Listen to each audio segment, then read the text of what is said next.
unbeatable, I'm unbeatable. Couple minutes no score. Every time they wanna clash, the winner's kicking through the door. I am unbeatable. Chances running out of stock, and we're running out the clock.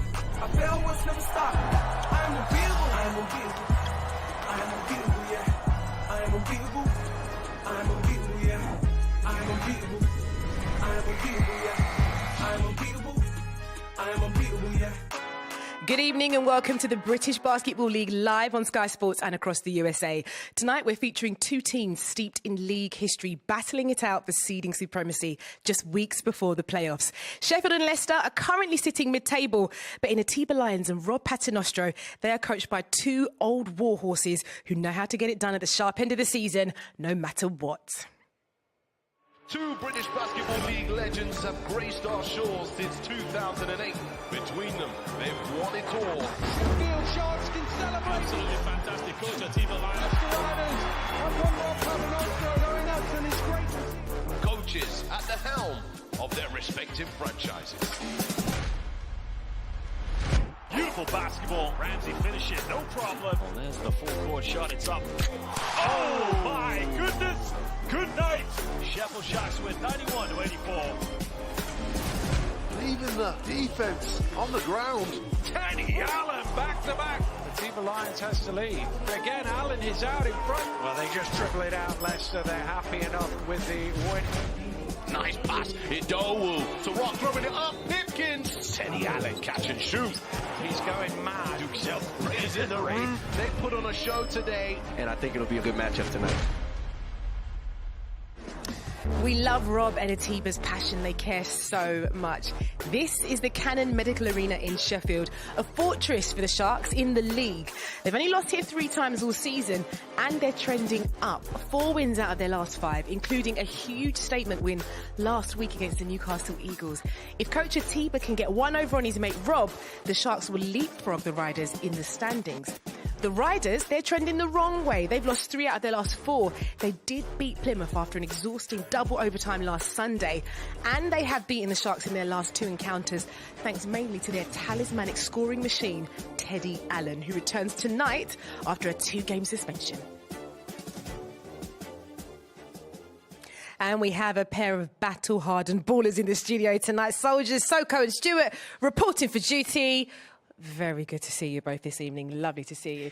Azania, this is the kind of game that the British Basketball League is all about, isn't it? Grit, determination, fight, and so much skill.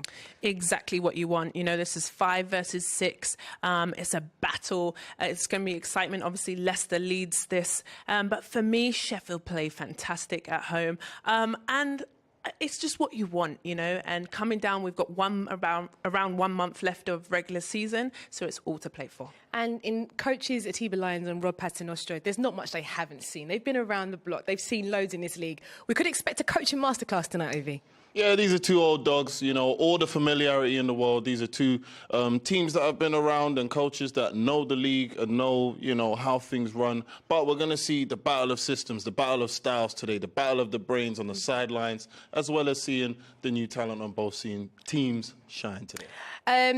Elephant in the room, got to address it. Teddy Allen is back, and Azania, if his warm-up is anything to go by, he is back. Yes, back. Here it is, half-court shot as he warms up. Fantastic. That must give him some confidence. But, you know, he has been out of a little game play for him. But for me, he's huge. He's massive, averaging 24 points. But what I loved about his absence is his teammates stepped up. Mackenzie, TJ Lowell, Sam Adowo. I thought they were really, they stepped up into those roles. They went 1-on-1 without him. But, you know, Coach Rob's going to be happy that he's back. Of course, Coach Rob will be happy that he's back. But Coach Atiba Lions, a strong starting 5. He's going to need it up against this Leicester Riders team, Ovi. He is, you know, Deval Ramsey, he has really been the head of this snake since the beginning of the season at the point guard position. Retino, the swingman, wingman, he's able to play off the ball, able to shoot the 3. Io Rock, you've got Green, the newcomer, and then, you know, Koch finishing up at the big man's position in the middle. And you got the starters for Leicester? Yeah, well, obviously we're talking about Teddy Buckets, the floor general in Mackenzie. Sheldon has finally found his way in the starting lineup, and then Thomas and TJ Lowell. Okay, well now it's time to get boots on the ground on Shark Patrol. It's Lieutenant Alaska.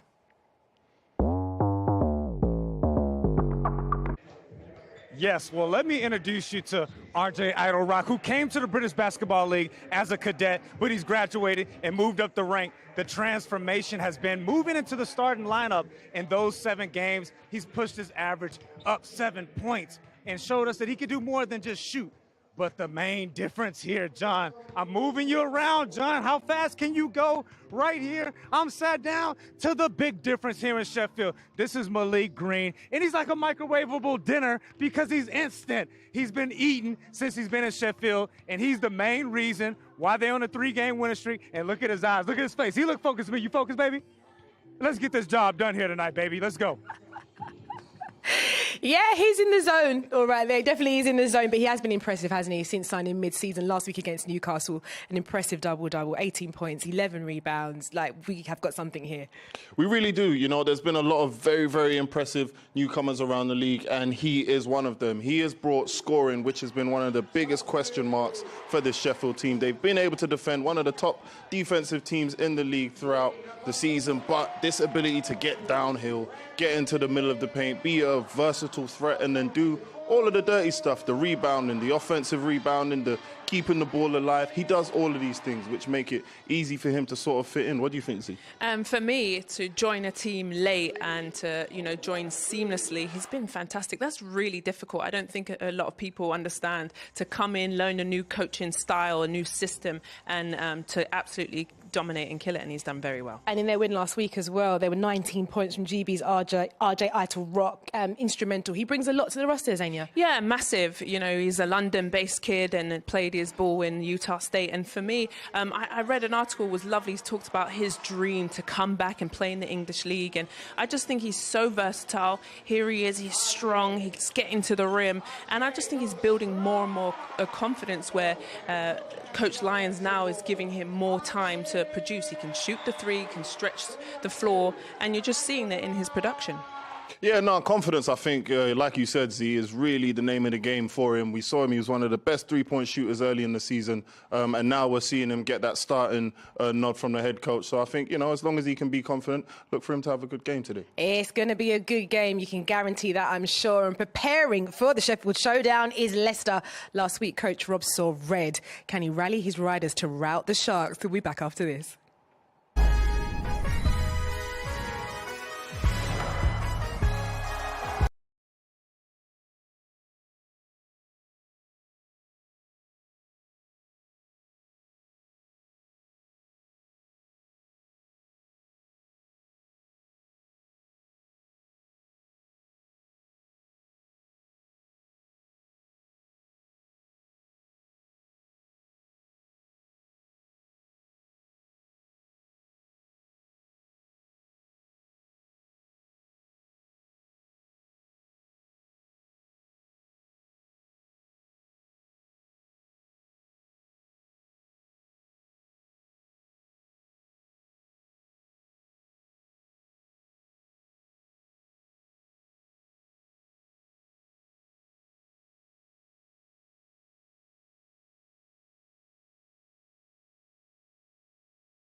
Welcome back. It's the British Basketball League live on Sky Sports and across the USA. Tonight, the Sheffield Sharks host the Leicester Riders, and we're minutes from tip-off. So it's time to go courtside again as Drew Lasker mothers the men from the Midlands.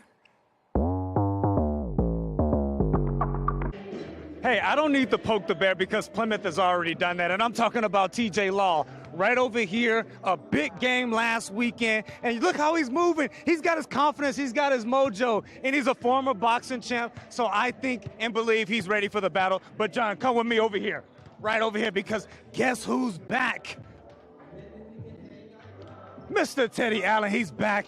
In live in effect, ready to go. And hey, he scored 35 points last time these two teams played, the most in 9 years. I've used every adjective to try to describe him, so let's keep it simple. He's just a bucket. Keep an eye on the coverages that Atiba Lyons tries to throw at this guy, but I don't know if there's anything you could do.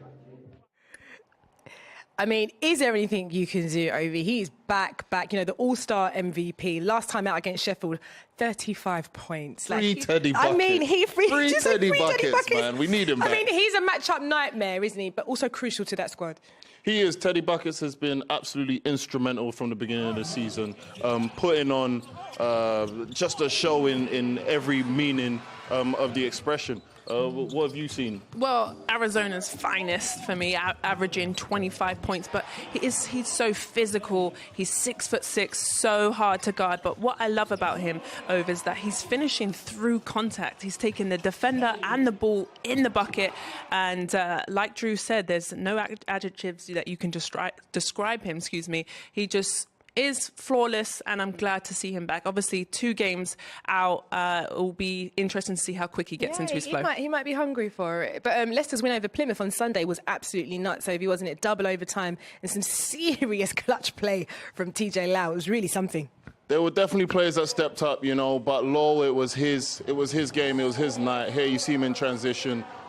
He found himself in transition quite a lot against Plymouth. But what you will see throughout all of these highlights is his ability to play off the catch.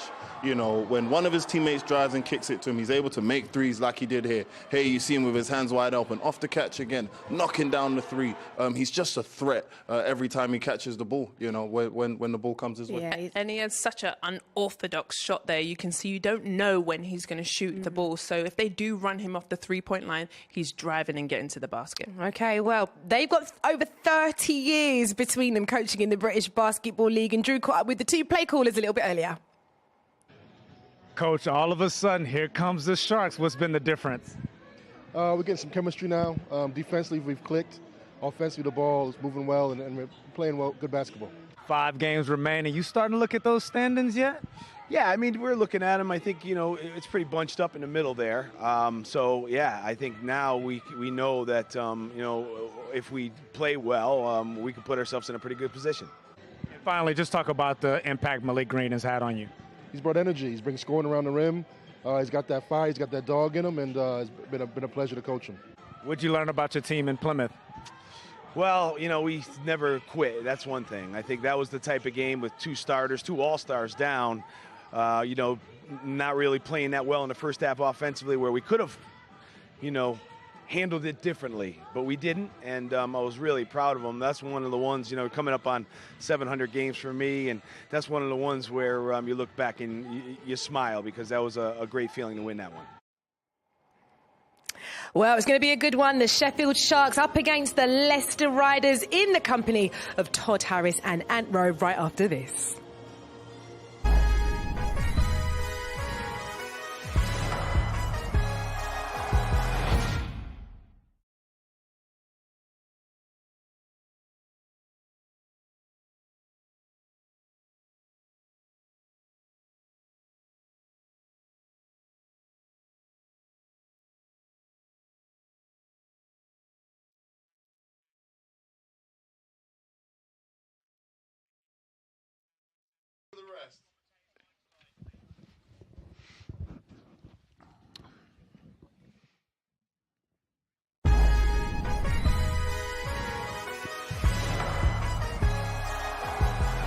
Welcome to Sheffield and the Cannon Medical Arena. I'm riding alongside the Leicester legend, Ant Rowe. Ant, Who needs this team? Who needs this game, I should say, more? All of the above, Todd. This is 4th and 5th, and you really want that 4th spot. That will give you the home court advantage coming into the playoffs.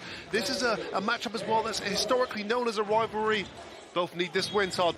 Sheffield and Leicester ready to tip it off. It is Leicester that takes the opening tip. They're in their traveling whites, taking on the Sheffield Sharks in their home black and blues. As we get underway, I want to mention our officials tonight: Simon Unsworth, Tom Middleman, and Matt Lloyd.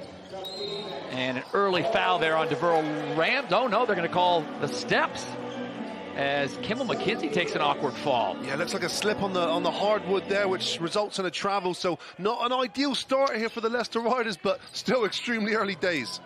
How important is it for Leicester to get off to a fast start and obviously get Teddy Allen back involved after missing 2 games?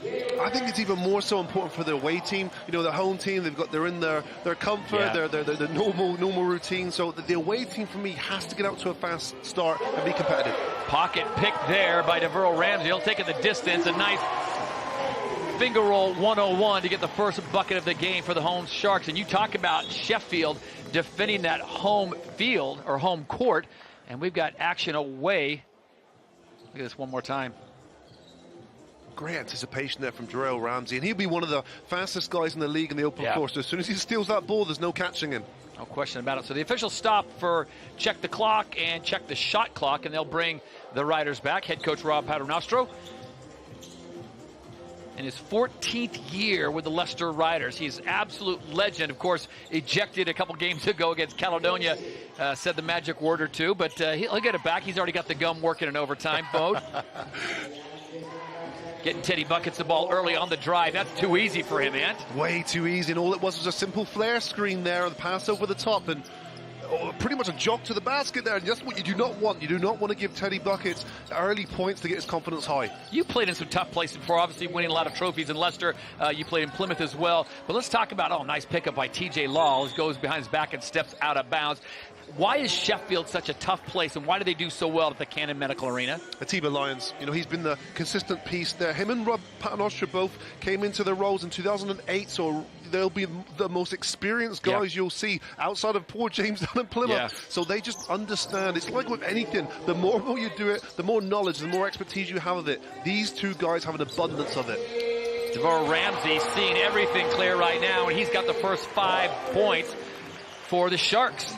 Really positive start for DeVeral Ramsey. A steal, as you say, early 5 points. He's the type of player who can be a game changer at both ends of the floor. And a steal again. Ramsey, his fingerprint is all over this one. He's going to drive on Kimball McKenzie.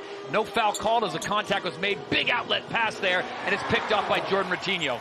Sloppy play again from Leicester Riders, picking up another turnover. Ratinho sets his feet for 3 and buries it. Wow, this Sharks offense is going to be a whole lot more potent with Ratinho hitting shots. Little bit of a down year for him in 7 points per game, but you cannot leave him open. Ratinho, the guard forward swing out of Castro Valley, California, played at the University of San Francisco and has found a home here, and there's a foul on the play. So Sheffield off to a fast start, 8-2. This is a team that's not known for putting up huge numbers, but they are started off on a nice pace. No, and what they are known for, Todd, is that hard-nosed defensive team. So they allow the least amounts of points, just under 80 points per game, meaning they've got the best defense. But now they've got players like Malik Green, Nixon, who are then adding to their offense. So they've got a good defensive structure with more output offensively. This could be a dangerous team going into the playoffs. And they've got Bennett Cook down underneath, and they go to the aforementioned Cook. And he gives the pass. It gets picked off there. And back comes Myron Thomas. He'll back it out. TJ Law will whip it to the side. Kimball McKenzie wide open. Can't hit the 3, but gets his own rebound and keeps it in play. And it's going to be TJ Law who's fouled on the drive, and I don't think they're going to give him the continuation. But TJ Law, let's talk about his game, his last game. 36 points, 10 rebounds in 50 minutes of play, double overtime work. That's a lot of work, Todd, a lot of work, but boy, was he effective. He made some humongous shots during that double overtime win down in Plymouth, and it'll be really interesting to see how that carries over to this game. Is he able to, get those numbers again, or will it be one of those one-off in the fixtures? Teddy Allen already with 1 bucket, make it another, using the glass. That is silky smooth as Teddy Allen gets it to drop, fading to his left. He just knows where the basket is at all time. You see him take off there, and nice soft finish. TJ Law bit on the back cut, and fortunately for the Riders, bucket not converted. But now Teddy Allen with a lot of time to think about it and a lot of time to drain 3 more. Wow, breakdown defensively there from the Sharks. Transition defense all over the place. One guy you cannot leave open. They left open. Teddy Buckets makes them pay. Teddy Buckets now has every single point for the Leicester Riders, all 7 going the way of Teddy Allen. Nice look at that 3 by R.J. Adelrock. As Azenia pointed out, played his college ball at Utah State, the pride of London. And someone's feeling it tonight. Someone is feeling it in the air in the Sheffield arena. And Sheffield Sharks will have nightmares. Of course, he has his season high at 35 points against the Sharks. Down the other end of the floor, again, a miscommunication. Routinho now second three-pointer of today. You can't leave these types of guys open. So it's the Sharks taking on the fighting Teddy Buckets. And finally, Kimball McKenzie comes to the aid of Teddy Buckets and gets a bucket for them. So it's all knotted up at 11, a very entertaining first 4.5 minutes. It is indeed, again, an uncharacteristic breakdown defensively from the Sharks. Blow by the initial defender, and 0 help defense there for an easy left-hand layup from McKenzie. Great matchup with Jordan Routinho and TJ Law. Shot clock down to 2, and you got to let it fly. And unfortunately, that was not the shot that Malik Green was looking for to start things off. Teddy Bucket bound the other end. One-on-one, you're not going to win that battle. He just makes it look so easy. He doesn't outpower you, outjump you, but his awareness, his ability to just understand the game. Already in double figures, Ant Row. That's something you used to do back in the day. Double figures in the first quarter. I wish. It just makes it look so effortless, and good pass as well on the outlet. It's a risky pass, that one, and you put trust in his teammates. Whenever you make a full court pass like that, you've got trust in your teammate that he's going to be able to catch the basketball and prevent a turnover, and he did exactly that and score the basketball. Prentice Nixon checking in for head coach Atiba Lions. Meanwhile, Rob Paternostro taking the opportunity to work the officials just a little bit, let them know I'm already on 7 pieces of gum and we're midway through the first. Bennett Cook keeps it alive. Nice job by the big man. And Bennett Cook, the 6'10 center out of Green Bay, Wisconsin, plays ball with the Northern Iowa Panthers. Kimball finds TJ Law in the corner. He's wide open, sets his feet, can't knock it down. Malik Green now. Here come the Sharks. Nice dish. Green on the drive. Can't finish. Shelton with the big outlet to Teddy B. And Teddy Buckets loses the handle. That time they forced the issue. Unlike the time before where the offensive transition was on, it wasn't on there. And again, a turnover again for the Riders. Malik Green thinking about going one-on-one. Kicks it back out to Nixon. Now Nixon with 5 on the shot clock. Green goes baseline on Kimball McKenzie. I think they're going to get him on the charge as he leveled Kimball McKenzie. Wow, significant size difference there from Malik Green, but he wasn't able to capitalize on it because Kimball McKenzie did the intelligent play, put his body in the line, offensive foul. 4:16 to play in the first, and Teddy Allen is putting on a show in the Shark Tank. We're all even at 13.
Teddy Allen back in full force. 11 of the team's 13 points, with Kimball McKenzie chipping in with a 2.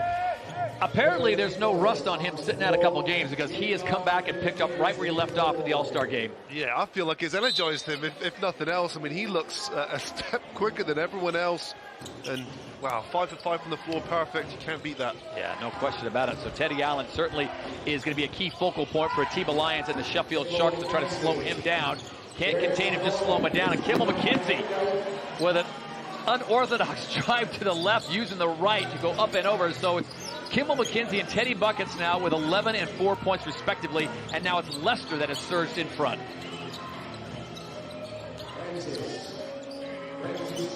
Off the screen, a little bit too hard by Prentice Nixon, who checked in just 2 minutes ago. Oh, nice defense. Yeah, I would say bad offense there. As a big guy, he's done the right thing, the good catch. He's composed himself, he's pump faked it, but he's went up way too early. What you want to do here is pump fake, wait a split second longer while the defender is in the air, then lay it up. But great play from Nixon just to have the peace of mind and presence to stay in the air and block the shot. Prentice Nixon, the 6'2 guard out of the Chicago area, played his college ball at Colorado State before transferring to Iowa State, same place that Jaron Holmes of the Leicester Riders played a year later. And Jaron Holmes not playing tonight. So far, it has not been a big issue. He's coming off that injury to the hamstring, so they're going to rest him a bit. But how much of a different team is Leicester and with Jaron Holmes in the lineup are available? Well, he just gives them another dimension. He works hard. He can score the basketball inside, outside. Hits the open three-pointer. 13.5 points he brings them as well, and he does it in an efficient manner. So certainly everyone else has to pick up the slack in his absence. Jalen Pipkins now into the game, guarding Teddy Allen, and a nice stroke there from Myron Thomas, getting his first bucket. That's a really good sign for the Leicester Riders. I thought Myron Thomas was the guy who didn't really impact the game much last week in that double overtime win at Plymouth, but early points for him will do the world of good for his confidence. And they are off and running, attacking outside and in as Jalen Pipkins gets to the lock. Jalen Pipkins, an all-star selection, also taking part of the dunk competition, where he finished in 3rd place with 45 points. And Teddy Allen, though, speaking of the all-star game, look at his stat line from the all-star game. 31 points, 6 rebounds, 5 assists. 31 points, is that it? Yeah. He's on pace for 50. It's unbelievable. He falling to the basket, scores his 13th point of today on the previous play, while Sharks there close the gap to 3. Marcus Delpeche getting down the scoring line. He gets his first bucket. That shot well off the mark by Sam Adowu. So Leicester to a 3-point lead after Sheffield jumped out to an early lead on the heels of Deverell Ramsey's first 5 points. Since then, Leicester has settled in, and they've got the tonic to cure the ailment, and that tonic is Teddy Allen. So we'll stay with the Sharks at 1:52 to play in the first. We played 10-minute quarters in the British Basketball League, 14 seconds on the shot clock, and Rob Paternoster already shaking the head.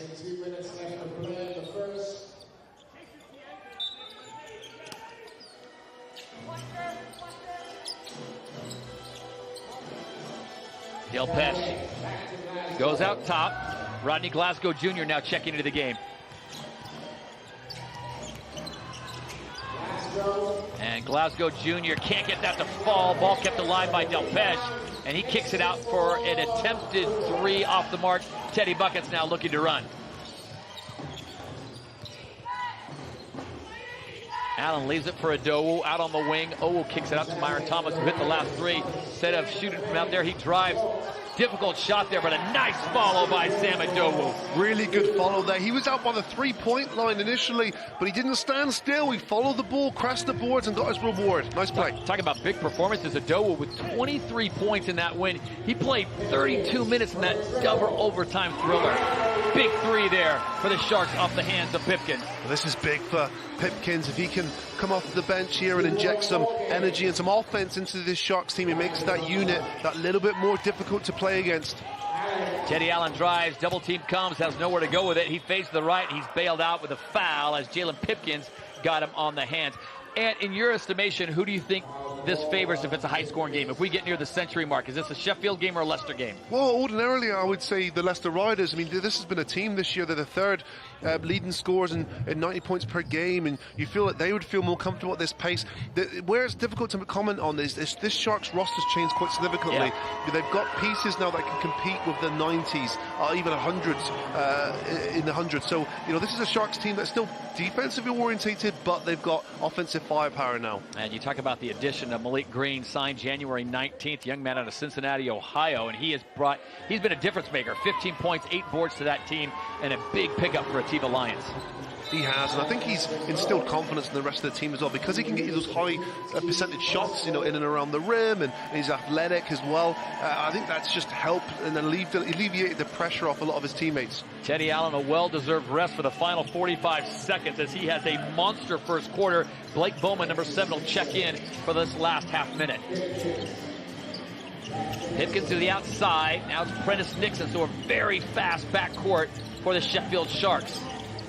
Hanging in the air, and it's going to be a little bit hard off that back heel.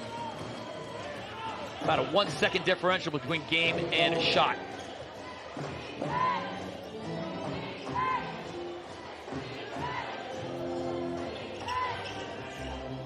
Eight on the shot clock. Kimball McKenzie with the ball. Surveys the field. He drives, goes right down the lane.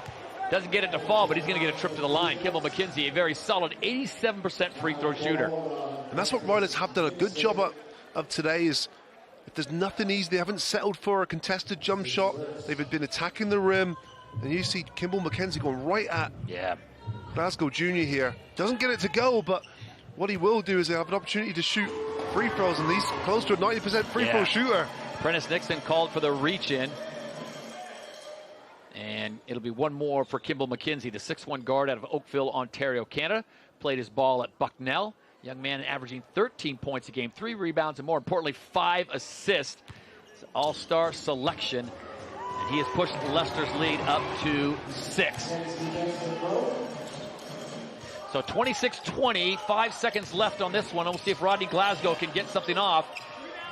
Trying to get the contact, it just doesn't quite get it. So the first quarter ends, and it's a 6-point lead for the Leicester Riders as Sheffield jumped out to a quick 5-0 lead, but it was the Leicester Riders who rode the hot hand of Teddy Allen back in the lineup after a 2-game suspension. And after 1 quarter, it's the Riders on top of the Sharks, 26-20.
Back in Sheffield, inside the Cannon Medical Arena, and it is all Teddy Allen. First quarter, 15 points, 3 rebounds, 1 assist. Ant Row, hot hand.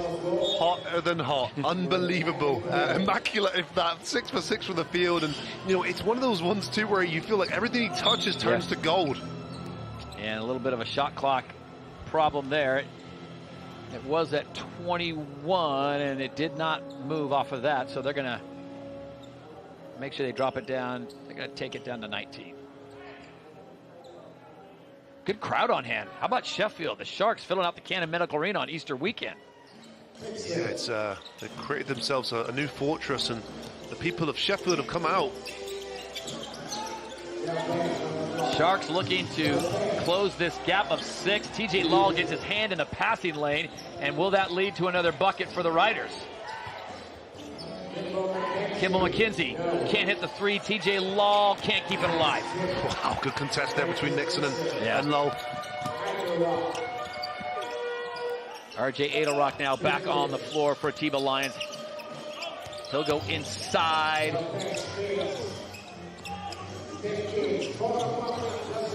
Man, just not their shooting touches. Just not there. Jalen Pipkins missed the mark on that one. Kimball McKenzie surveying the field once again as the captain of the Leicester Riders. A steady hand there. The Dowu now. And they're going to call the block this time. That was... You don't see a big man doing the crossover dribble very often.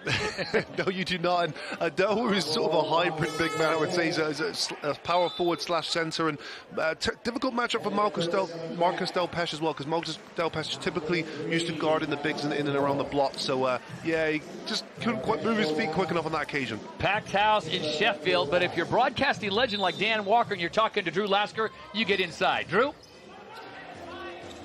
Thanks, Todd. Dan, this is ironic. Aren't you used to being on the other side of this? Yes, this is weird. You asking me questions, but I'm really enjoying this, Drew. This is somebody needs to stop Allen. I'm here from the Sheffield Sharks' perspective.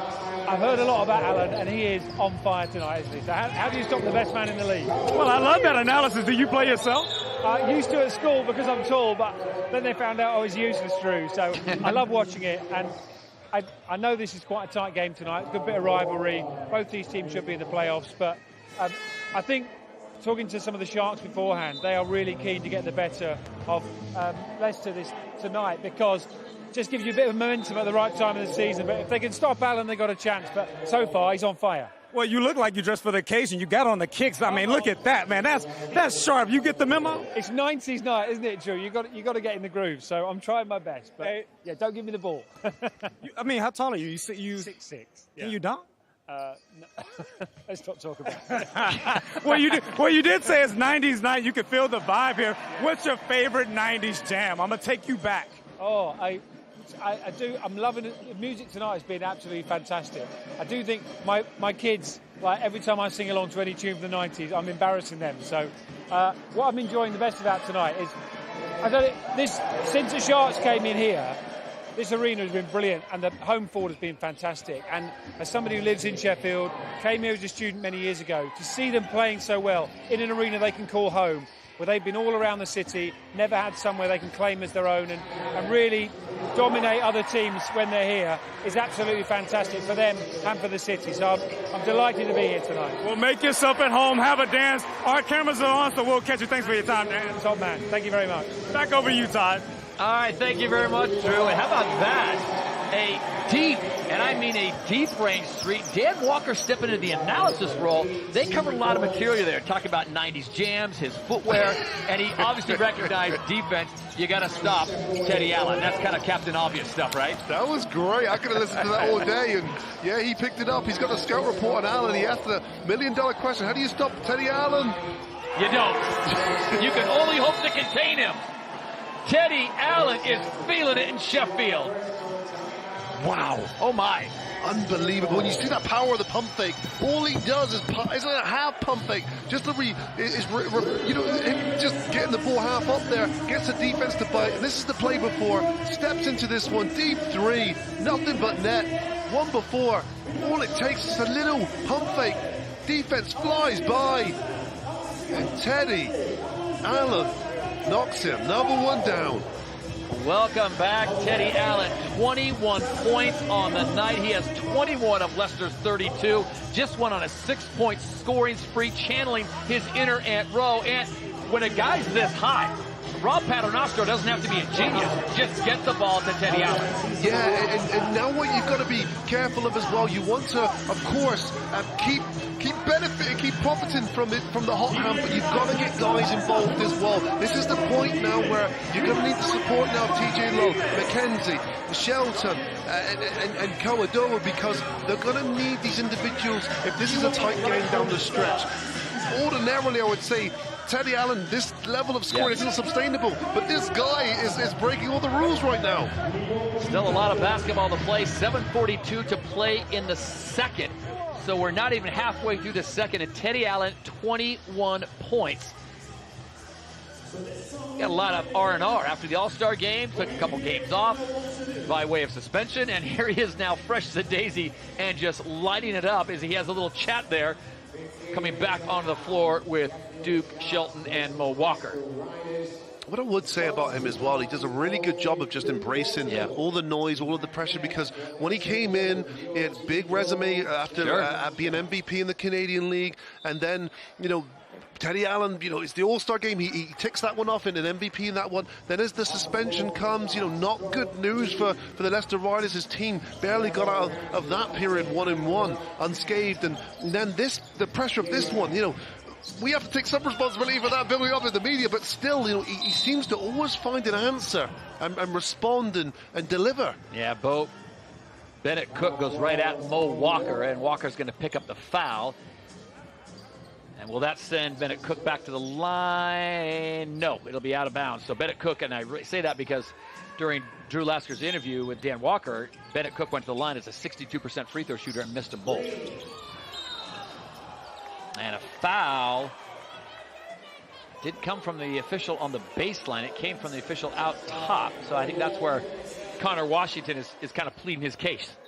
Sheffield are really struggling here to get any fluid movement and high percentage scoring opportunities. Even Green, who's been prolific for them in recent weeks, is struggling to get in any type of flow. Speaking of getting to a flow, as Malik Green gets his first bucket, a guy that's averaging 15 points, coming off an 18-point performance. And this, and as you know, is a great way to get a shooter involved. Get him to the line, get him some easy looks. Oh, for sure, for sure. And he's the type of player, too, that will be able to get to the line, just the way he plays, he attacks, he's aggressive. And Coach Atiba Lyons said he likes the dog in him, the energy. So he's the type of player that they'll look to now to try and carry the load and get them through these barren periods when they can't score the ball. 8-point lead for the Leicester Riders, 32-24 as we approach 7 minutes to play in the first half. Sam Adowood checking in. He gets it as he pivots to his right and goes off the glass, and the bench loves that. That's such a good move there. Samuel Adowood being positive, going towards the defender. Green doesn't want to foul him, so Adowood took it right to him. Set play, they go inside to Green, who dumps it off to Bennett Cook underneath, and a big man at point blank can't put that down. Ant Rowe would have dunked it. He has to finish that one. 6'10" as well, right under the rim. He has to put the ball in the hole. Connor Washington now on the wing. Washington drives the lane. Beautiful lead. And the shot will be blocked. So great defensive recovery by Bennett Cook. And an even better pass, though, by Connor Washington, recognizing the help defense was coming. That's what you want. And this is the play before. Here you go. Nice power dribble inside. He does the hard part, but then overthinks it, and the finish isn't there. Nice pass here from Connor Washington. Oh, that looked like a good block to me from Bennett Cook. See, we're equal opportunity. We'll show you a bad play, but we'll come back and show you a good play. So we got you, Bennett. No problem. You'll get it back. Yeah, I feel a little hard done by. Oh, Bennett Cook would feel a little hard done by on that one. Big Mo Walker strips to the line and knocks that one down. So 6.5 to play on this one. They're back in the hands of Deverl Ramsey. Remember, he started the game off on a quick 5-0 flurry. That is quickness on quickness with Ramsey and Washington doing battle. Wow, great job of defense. Connor Washington gets in front of the fleet-footed Ramsey. Otherwise, that's an easy layup. Well, we've talked about the lack of fluidity on offense from the Sharks, but the Riders are applying themselves on the defensive end. I really like the energy on the defensive end at the moment. They look tight. Their structure looks like they're in continuity, and that's something I haven't been able to say much for this Leicester Riders team this year. Every single shot they're challenging, and Bennett Cook finally gets his just reward. Sticks with it, and Cook gets his first bucket of the game, and that is a huge one for him. See the frustration on his face. Maybe he needs more contact, because when the contact came, he put it in. Ryder's done a good job so far of challenging each shot. Rim protector inside everyone, making things difficult for this Shark South offense. Teddy Allen now on 21 points. Might have forced that one just a little bit, a little high off the glass, and of course it's a bank holiday, so the bank is not open. And back come the Sharks. Beautiful drive there, and there you go. Malik Green starting to warm up. Great job there from Green, and this is where his versatility really comes into play. You see him with that left-hand dribble, that big crossover, which gets him all the way to the rim, absorbs the contact and the finish. Nice play. Mo Walker looked like he thought he had help defense, but the defense was sealed off there, and Green gets to the line. So a beautiful drive for him, and he will go to the line to shoot the and one. And struggles at the line just a little bit, 58% from the line, but obviously didn't hurt him in that win against the Newcastle Eagles. 18 points, 11 rebounds in just 27 minutes as Mo Walker takes a seat. Myron Thomas will come back on. Gets that one to fall. And I think this is where Malik's Green talent can really help this group. I mean, before this, he started his pro career over in Luxembourg, where he averaged 30 points and 10.5 rebounds a game. So he's a player that's used to having the ball in his hands and putting up big numbers. Myron Thomas dribbles that one right off his foot. Nice switch defense as R.J. Edelrock came over to pick him up. Thomas looks over to Coach Rob, says, yeah, I know. Right off my foot. Keep the gum in your pocket. That's one of those instances too. You know, when you make a mistake, yeah. don't look at the coach. Just don't initiate eye contact. Just run back and play defense. Connor Washington really starting to harass Ramsey. Look how far out he's extended that defense beyond the three-point arc. Ramsey will pull the trigger for a three. Can't get it. TJ Law comes away with it. Teddy Allen up and looking. He'll score as soon as he crosses the line, and that might be the craziest shot we've seen all night. Teddy buckets. Oh, my. Unbelievable. Just takes off, floats towards the rim, and all the composure in the world just kisses off the glass. Somewhere Obi Soko was saying, I caught him that shot. That was something else. That's a combination of Euro step, glide, hang, and drop it. I don't even know how to explain that, but Teddy Allen now on 23 points, and we've still got a half a ball to play. It is all Leicester Riders.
Back inside Sheffield's Cannon Medical Arena. Ant Rowe, coach me up on that. It's a circus shot. They teach you in basketball one-on-one, balance. gather yourself, then shoot the basketball. Teddy Allen doesn't need to do that. He just floats towards the basket, and he has the softest of touches off the glass for another easy 2. 9 of 11, and the Riders have a 7-point lead and the ball as we approach 4.5 minutes to play here in the first half. Todd Harris, Ant Road, Drew Lasker with you. Up and under, can't get it to fall, and the Sharks are off and running. Oh, what a fake. What a fake by Green. Beautiful there, the composure to make 2 Riders defenders fly out of bounds there. Nice play from Green. TJ Law's been a little bit quiet. Remember coming off that monster game for the Riders at Plymouth City where he went off for 36. Finds his distance and not finding the rims here in Sheffield as friendly. And that's the thing, Todd. Every action has a reaction, and as brilliant as Teddy Allen has been, you need the other individuals also to contribute offensively. And it's Malik Green who's going to lead the charge for the Sharks as he has back-to-back buckets on the heels of that 3-point play. He's a special player, Malik Green. 9 points personal now for him. Kimball McKenzie yo-yoing with the ball up top, finds his way around, loses his dribble. He tries a nice interior pass, and it's blocked. There was a bit of a mismatch there, and Duke Shelton thought he had an easy one, but great job by the Sharks of defending that, and he'll go to the line. Yeah, I think Ramsey's done an excellent job here just to even test that. 6'1" on 6'10". Yeah, and I don't know if Ramsey's really 6'1", Todd. You know, everyone, basketball player puts a couple extra inches on their height, but there's a significant size advantage there. Duke Shelton down low, who's 6'8". He kept the ball high as well, like all big men are taught to do. Shelton, a 64% free throw shooter for head coach Rob Paternastro's Riders out of Ocala, Florida, 6'10" forward. And he strolls to the line, getting the starting nod. Again, Jaron Holmes not in the lineup, the all-star selection, as he is still nursing that injured hamstring. So it's a 5-point lead for the Riders. Under 3.5 to play here in the first half. Teddy Allen watch, 23 points so far. Ball knocked away nicely by Myron Thomas. Doesn't have the numbers, but the big man goes behind his back and off the glass. Wow, DIY, do it yourself. Myron Thomas showing us all his array of skills on that play. And I know Teddy Allen's having a big game, trying to have a defensive stand here, and it's RJ Adelrock that's blocked away, but I'm sure Teddy Allen would love to see, hey guys, let's share the load. I mean, I'm happy to go crazy and light it up, but if you guys can help chip in a few, that'd be helpful. Oh, for sure, and he's going to need that too. He's going to need reinforcements and backup as the longer this game goes on. Myron Thomas gets a 3. Shelton keeps it alive. Kimball McKenzie thought about pulling the trigger. He'll go back to Myron Thomas, who gives a head fake and then kicks it out to TJ Law, but not before a foul is called. So yeah, I think the Team Alliance Fighting Sharks have recognized stop number 6. Lot to digest. It's 42-35 on an Easter weekend as we check in with the studio. Jeanette Quachi and the 2 reporting for duty. Todd, you said there's a lot to digest. Oh, yes, there is. And there's one man in particular we're surely going to be looking at halftime over. 23 and 13. 23 points in 13 minutes. Teddy Buckets is the name. Crazy. Teddy Buckets. And we're going to be looking at how do you stop Teddy Buckets, the Sheffield Sharks defense, and then also Pipkins. Okay, there's a lot to talk about at halftime, so we'll chuck it back down to you guys.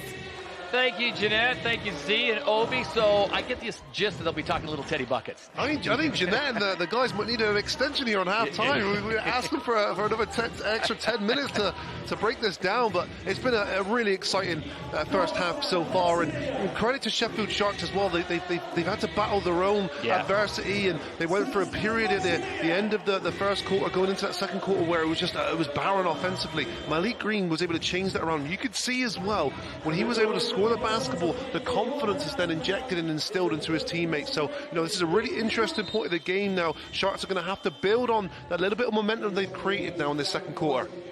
Both coaches going to the board, drawing up some plays. I think it was a masterful job as the Team Alliance let Deverl Ramsey get off to a great start, and it looked like Leicester didn't have an answer to his quickness. Rob Paternastro answers with bringing in Connor Washington, who's quick as well, kind of neutralized Deverl Ramsey since then, but then it was the Teddy Allen show.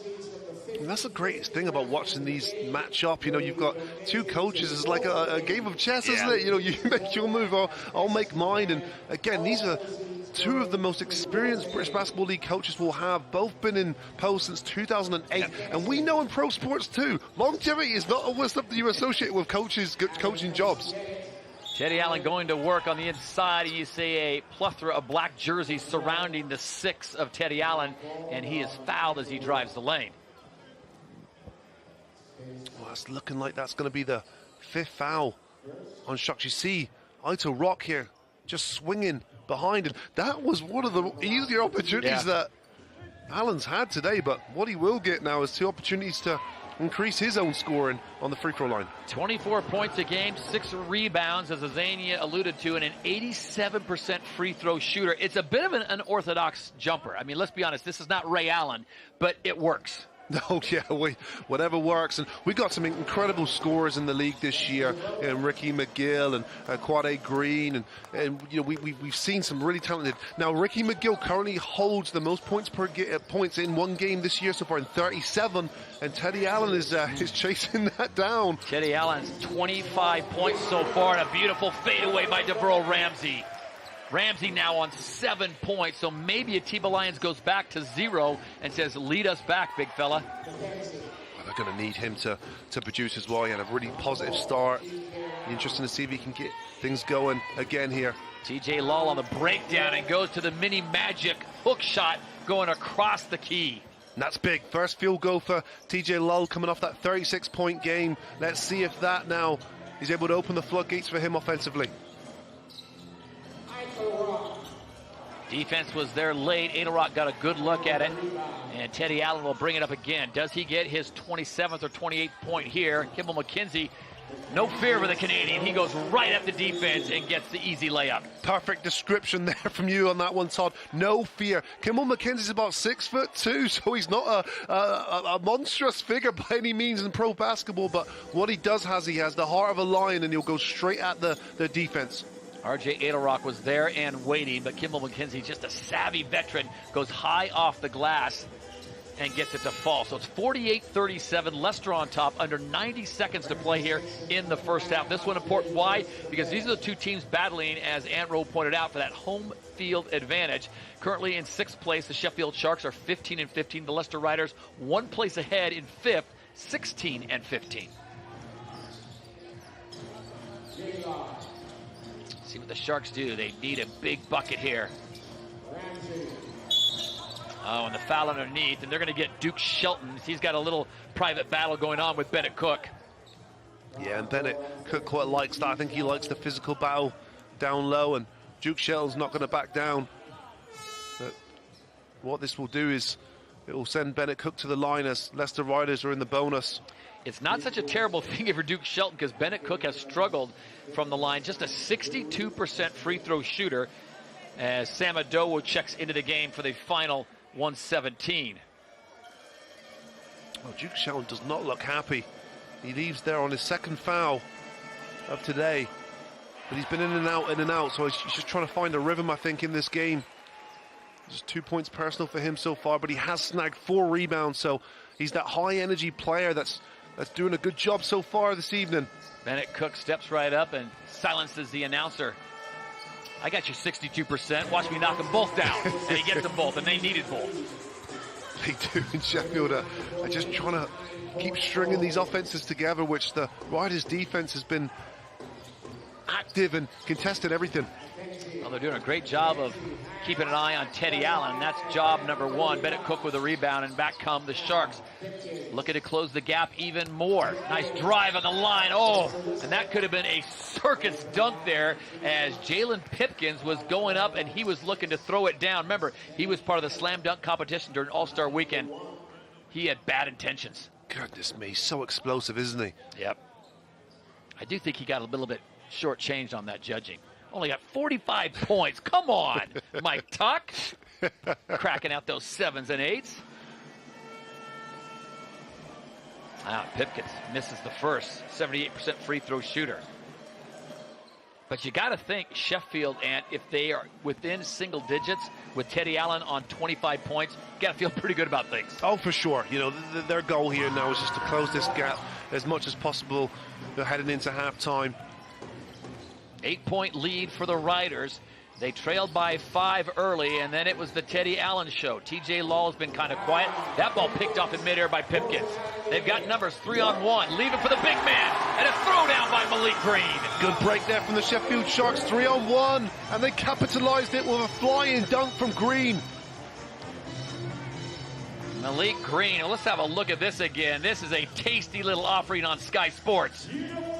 Good spacing in the trail. Extra dribble there as well. Gets Kimball McKenzie just to commit a little bit more to Nixon, which gives Green the lane. I think Green wanted a foul as well on that one.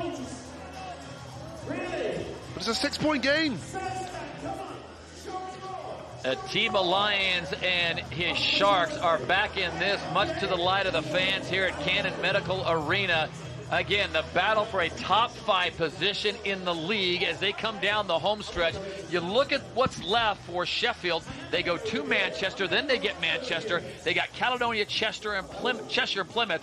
So those are about, 3 or 4 of those are definitely winnable games for the Sheffield. On Leicester, they get Newcastle at home, Bristol at home, Manchester at home before closing out the year at Surrey. Well, the one on Sunday is huge against Leicester, against Newcastle, because we talked about Sheffield and Leicester fighting for this 4th spot. That's currently occupied by Newcastle Eagles, so there's like a 3-team battle at the moment for that 4th spot.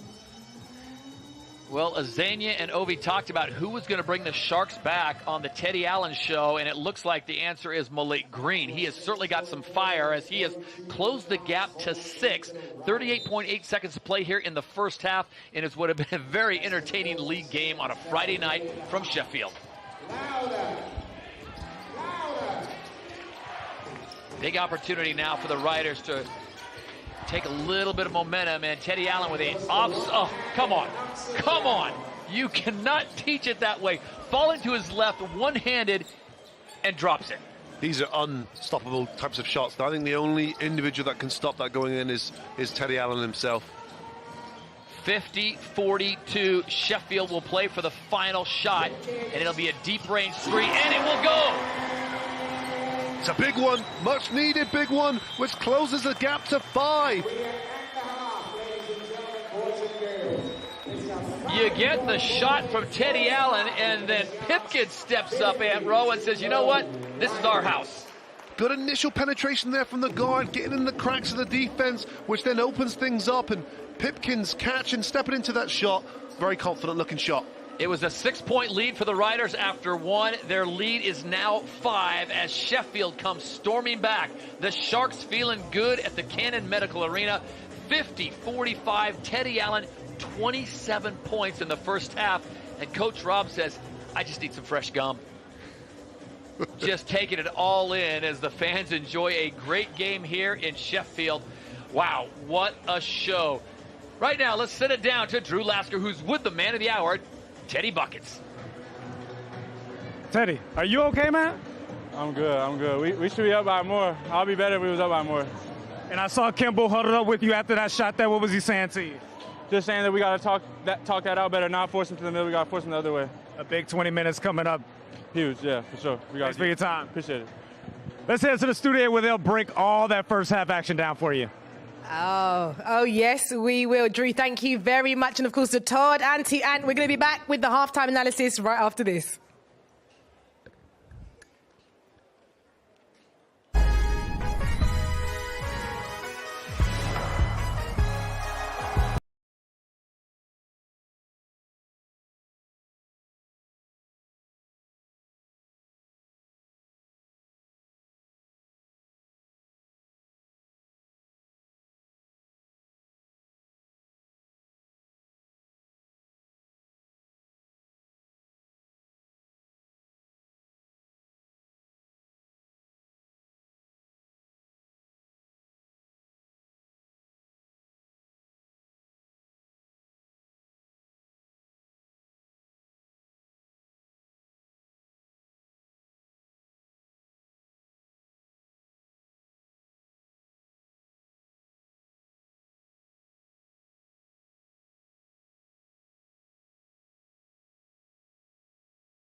Welcome back. It is, of course, the Sheffield Sharks up against the Leicester Riders, and it's a Teddy Bucket show. First quarter fun. 15 of the 25 points in that first quarter scored by Leicester. That was Teddy Buckets' his being. Jordan Routino holding it together for Sheffield. Jalen Pipkins making a bit of an impact off the bench. But the Cannon Medical Arena, a fortress, but the Riders came to battle. The Sharks lacking in defence, missing pretty open chances, resulted in a gap of about 12 points, but they brought it back to just 5 points now. And Obi Soko, Azania Shoot alongside me. Obi, what jumps out at you here? That 2-point field goal percentage, what do you think? I just think the efficiency from the Leicester Riders has been incredible. Obviously, Teddy Buckets has been the story of the half, and a lot of that efficiency comes down to him. But the whole team just seems like they've been clicking with him back in the lineup. Azania. And for me, they're only down 5, Sheffield. You know, considering that percentage is fantastic for Leicester. I think Teddy Allen said it at halftime there. He's saying, hey, we should be up more. So Sheffield, I would be feeling good going into halftime. I mean, be up more. This is a man who has scored 27 points. 35 points is his record. 27 already. It's only half time. Ovi, what are we seeing here? This is giving me heat and headaches. This is unbelievable. I mean, this performance that we're seeing him put on, I mean, he's doing what he's been doing all season long, you know. He just, he entertains, he shows up, he makes big-time plays, and that's what he's been doing, you know. That heat that we saw from the warm-up seems to have carried on into the game. And he got going really early, getting downhill to the basket. And I think just these early baskets that we're seeing him score here just really gave him the confidence just to continue. What do you see, Zeke? Yeah, and we spoke about it, that he's scoring on over defenders, but you can't leave him wide open. There he had a wide open 3, but there, look, he is so strong and is playing with fantastic confidence. And he's just, you're right, he's a gem. He's an all-star MVP for a reason. And this is a man who's had 2 games out from suspension. He's come back in quite hungry, as any. You spoke potentially about being a bit rusty. He doesn't look rusty at all, Jeanette. You know, not playing for 2 games, it doesn't matter. Look, there he is doing a trick shot. Me and Ovi lost our minds and got out of our seats on that shot. But you're right, I did think, I was a little bit worried, but when somebody is called Teddy Buckets for a reason, and this over and over again, he's showing the reason why he has this nickname. Well, I mean, how then do you slow him down? Because towards the end of that second half, we did see the Sheffield Sharks start to pick up a bit of momentum. You know, a couple of defenders on him in particular. Well, how do you slow someone like him down? I mean, he makes such difficult shots, so I feel like there's 2 sides to this question.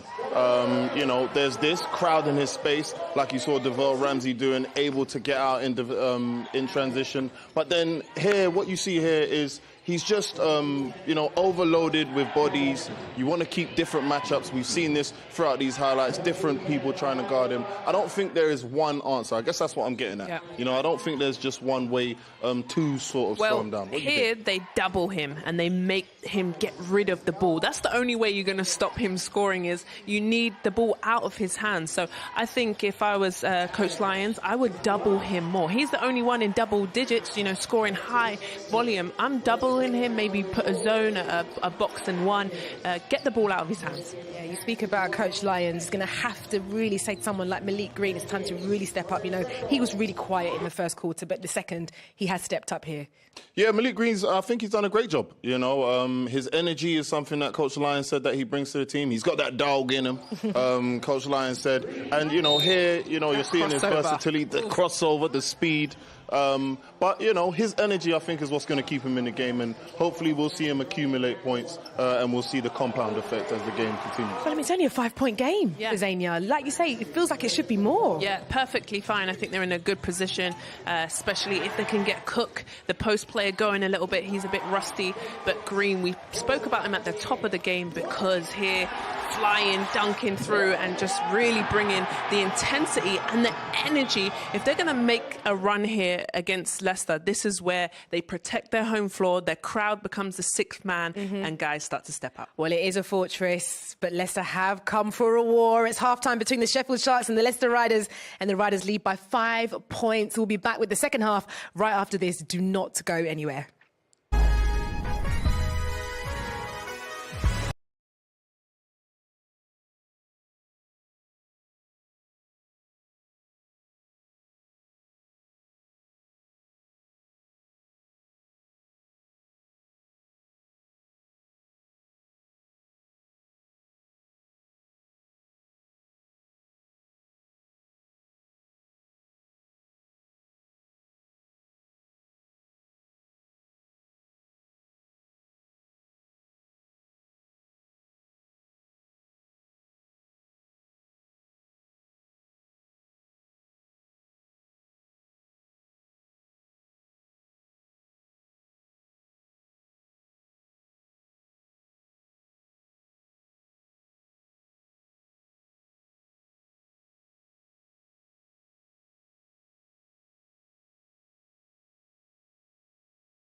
Welcome back to the British Basketball League live on Sky Sports and across the USA. It is half-time in this crucial league encounter. The score is Sheffield 45, Leicester 50. The second half is moments away.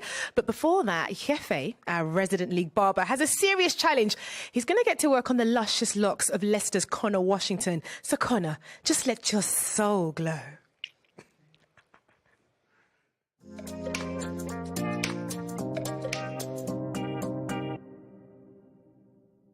How's life? Good. Oh, this is stress. Oh, stress. What about? Stress. Why? Schoolwork, stress.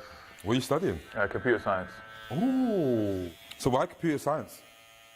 Well, that's the only master's degree you could do, which didn't require undergraduate experience. Oh, really? And I didn't want to go into the sports science field because I didn't feel like I was going to go into that, or that I'd enjoy going into that after basketball. And even though data science was the only one that I could have done, I think I still would have picked that. Yeah, that's what they all say though, isn't it? I know, they do say that. Why are you studying? Yeah, bro, exactly. me and you, we went off, bro. How many years ago? Why are you studying? Why are we still there, bro? I've got to make a better way for my family. I hate it. Life after ball, all of that. I probably should have done it earlier though. Just didn't know I was going to be with Leicester for this long. You know, so life. No, like that. What are you on about?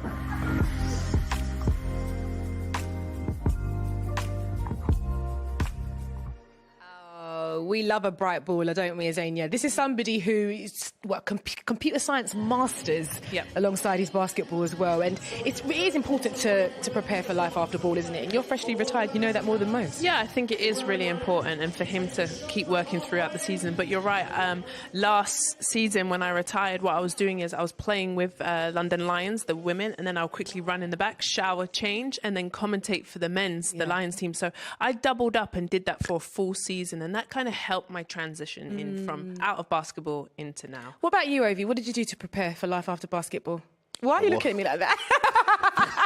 Because I woke up every morning, I had an orange juice, a cold orange juice, and I wore a smile and I attacked the day. That's what I did. This is what happens when you've got a nice face. Anyway, dashing and half-time handsome. score, London against Paris in the Euro Cup. London leading currently by 6, 45-39. That would make it 1-0 if they could keep that scoreline, or at least get that win. That would be great for them. But this is important for London, isn't it? You, both of you former London Lions players. How historic is this for the Lions? Huge, huge. If they can get this done, this will be a magical moment for not only them, but the whole of the British Basketball League.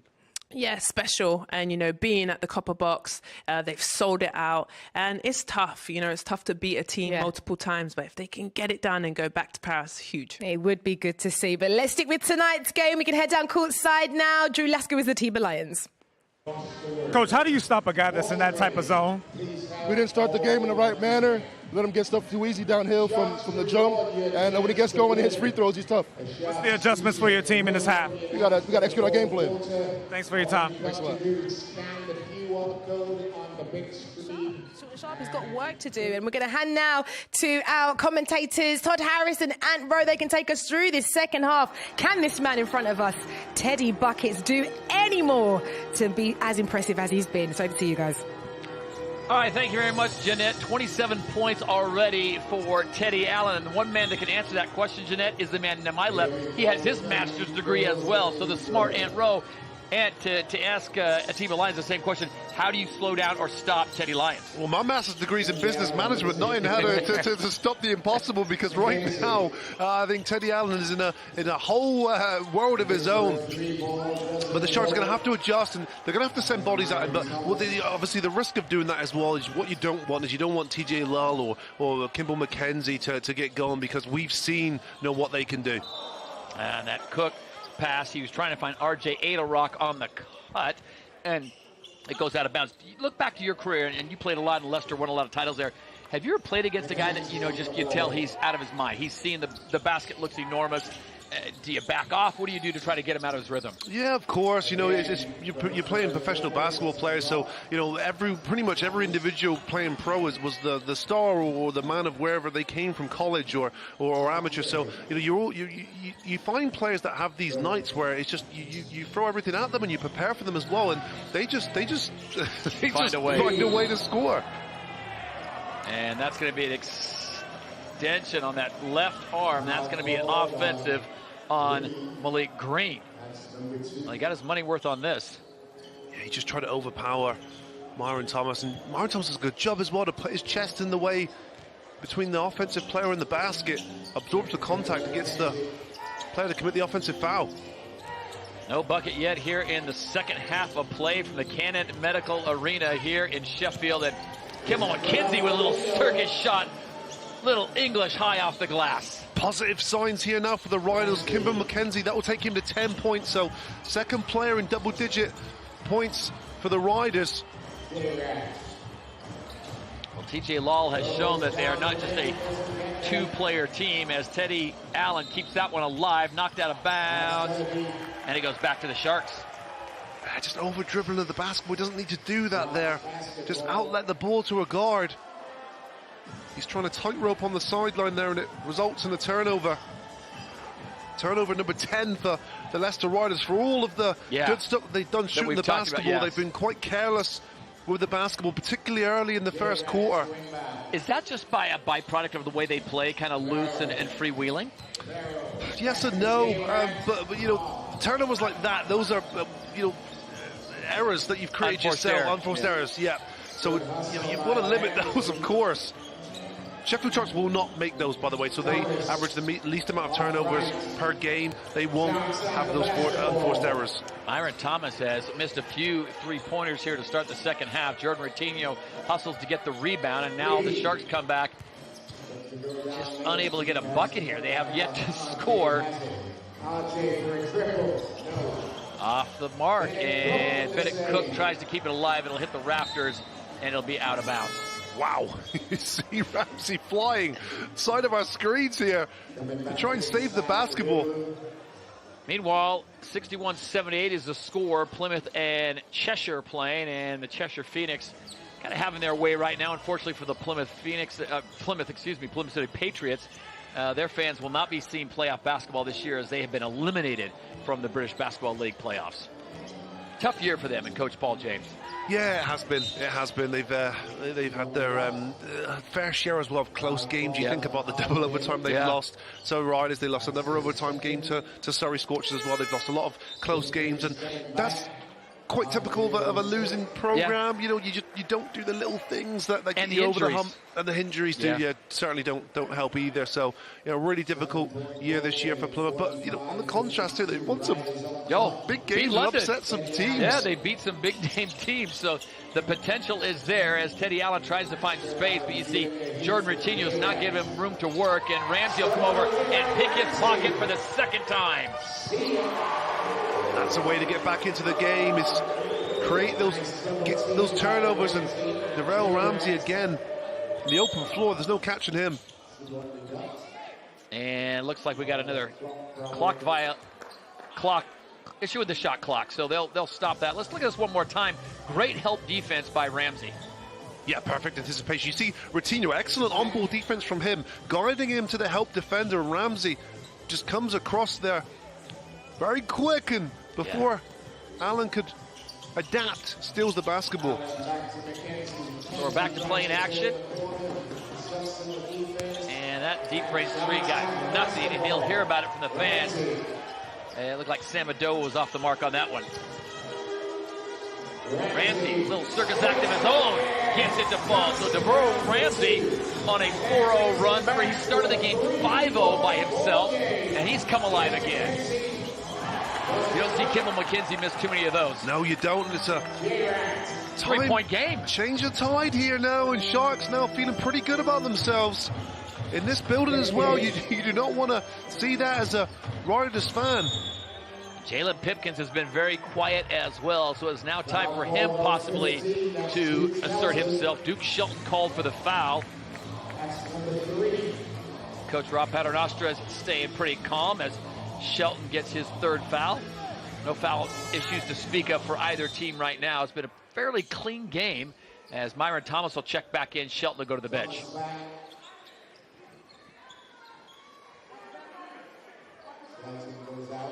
Third foul for Duke Shelton, and he's been in and out of the game. He's really struggled to find some rhythm. Yeah, I know that just comes from playing, right? Yeah, for sure. Can't get it to fall. Kimball McKenzie comes away with it, and he patiently looks up court. Man falls down, and it left a player wide open in the form of Sam Adowo, and unable to get it going. Teddy Allen has been awfully quiet here in the second half. What did I say? What did I say? Jalen Pipkins. You want to talk about acrobatic, and TJ Law makes him pay, as everyone appreciated Jalen Pipkins' offensive offering. I think that's what it was, Tom, because I was appreciating it. Yeah. He just jumps and then figures out what he's going to do mid-air, and uncharacteristic error there from Sheffield Sharks. Bad transition defense there, and TJ Law getting a wide open layup. Pipkins can't hit the three, but gets his own rebound. Oh, what a look. What a look to Cook. And Malik Green needs the and one, but not going to get it. Persistence pays off. Very scrappy play there, and Bennett Cook feels he got impeded, but it's Green who continues to work and gets it to go. So now the Riders have to figure out a way of cracking the Sharks' defense and get the ball in the hands of a shooter, and TJ Law will do just fine. Another defensive breakdown. Good penetration there from Kimball McKenzie to tuck in the defense, and TJ Law now knock that one down all day. You get the feeling that if the Sharks can tie it or even get a one-point lead, they're going to, momentum-wise, open this thing wide up. And DeVeryl Ramsey has been the man over the last 3 minutes. He has. They've needed his energy. Both ends of the floor. Remember, he's been getting those steals. He has been their go-to guy. We got a 2-point game in Sheffield as the Sharks come roaring back.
Back in Sheffield, where Teddy Allen is still sitting on 27 points. We'd heap the praise on him, but DeVeryl Ramsey, Aunt Rowe, has gradually brought his Sharks back. Now they trail only by 2 with 4.5 to play in the third. Yeah, he's been excellent for them.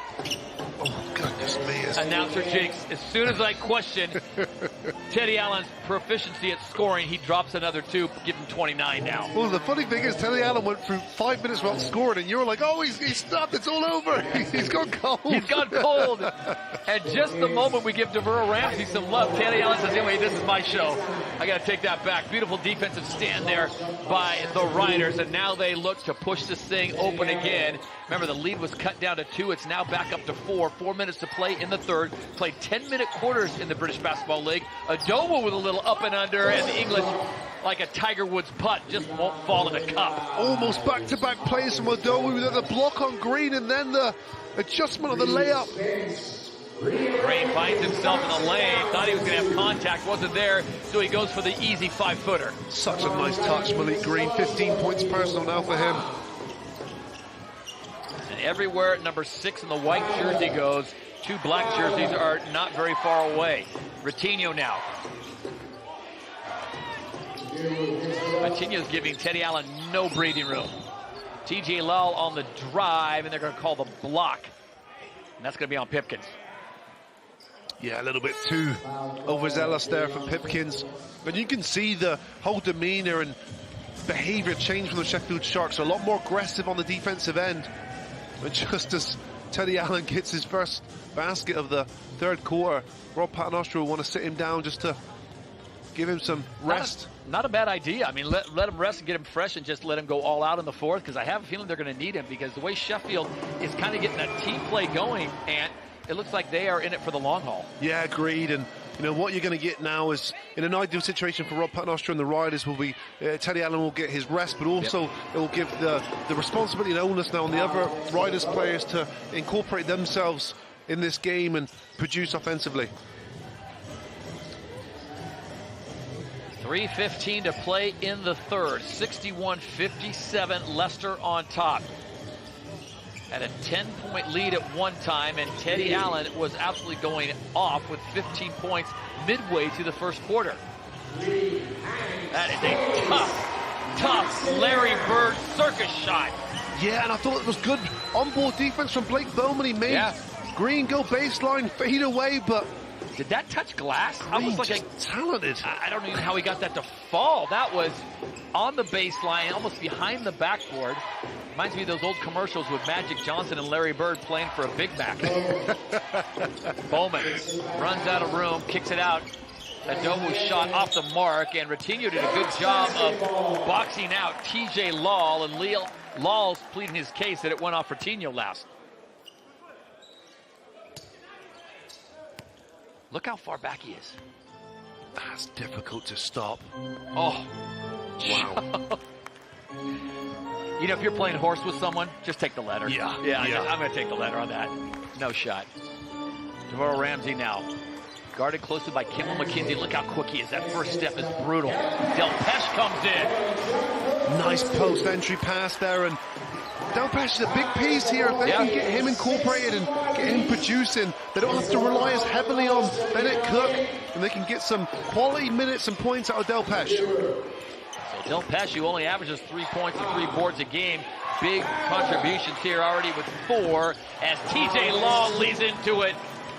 As Lull gets a 3, his feet just behind the line. That is a difficult shot. The pump fake first to get the defense to bite, and he looks like a player high on confidence coming off a 36-point game. And Rob Paternoster has seen enough as he's got Teddy Allen the on-deck circle. Leicester by 3 over Sheffield, 1:40 to play in the third. So gone are those. Teddy Allen just sit out for 3 or 4 minutes, come back in the fourth. He's got to come back in now. Look at this pump fake there, and TJ Lull went straight up with it.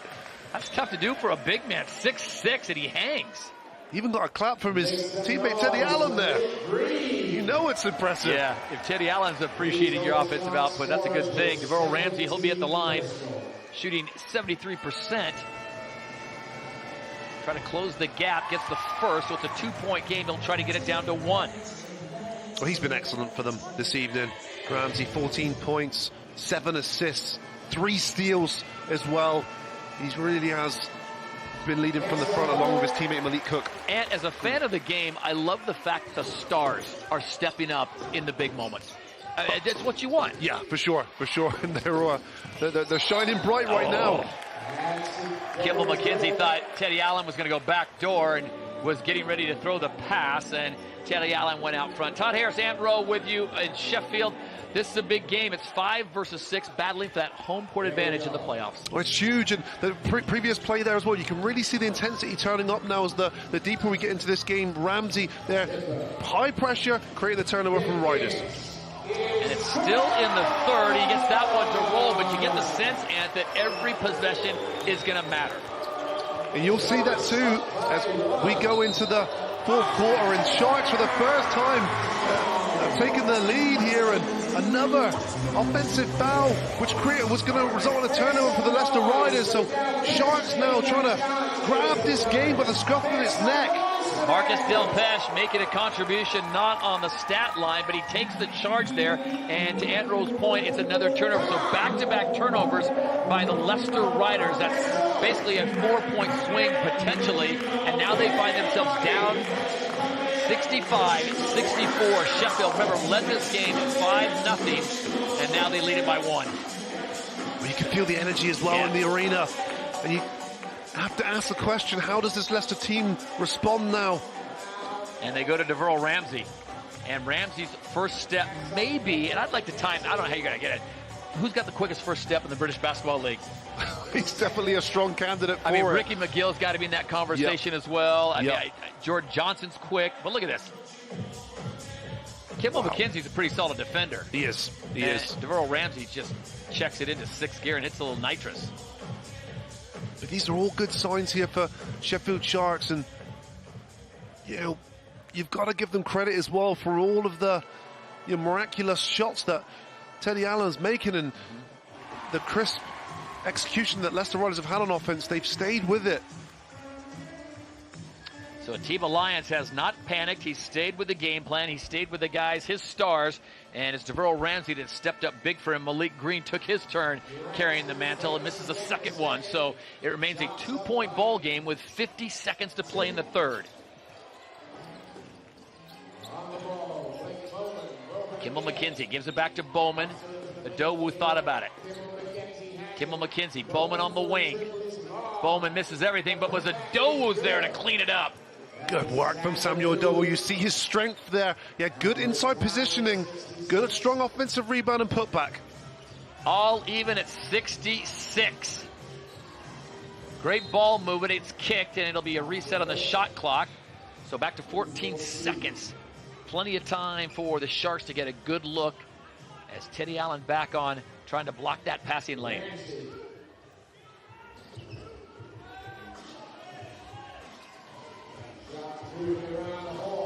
Ramsey leaves it.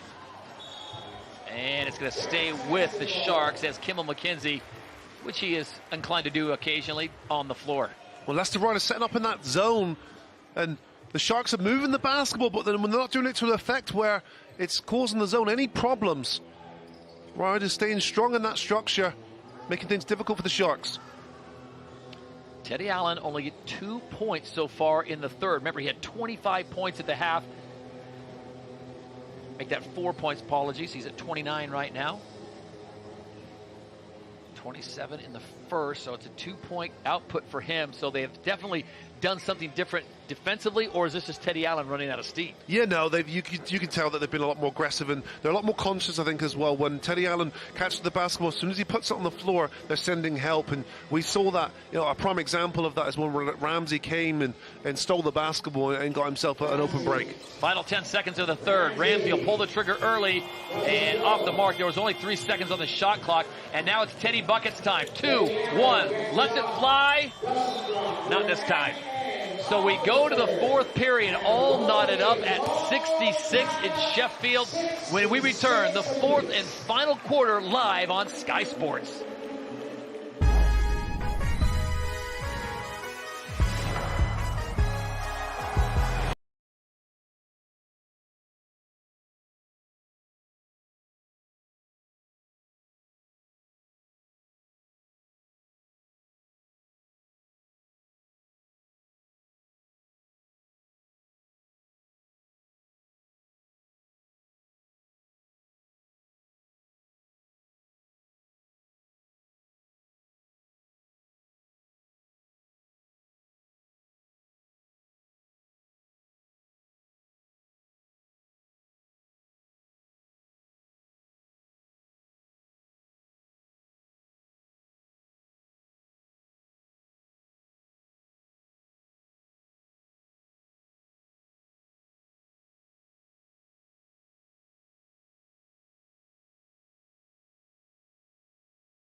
You couldn't ask for much more, all even at 66 from the Cannon Medical Arena here in Sheffield. Todd Harris alongside the Leicester legend Ant Rowe. Drew Lasker courtside as we bring you the fourth and final quarter here in the British Basketball League. Two teams fighting for home court advantage.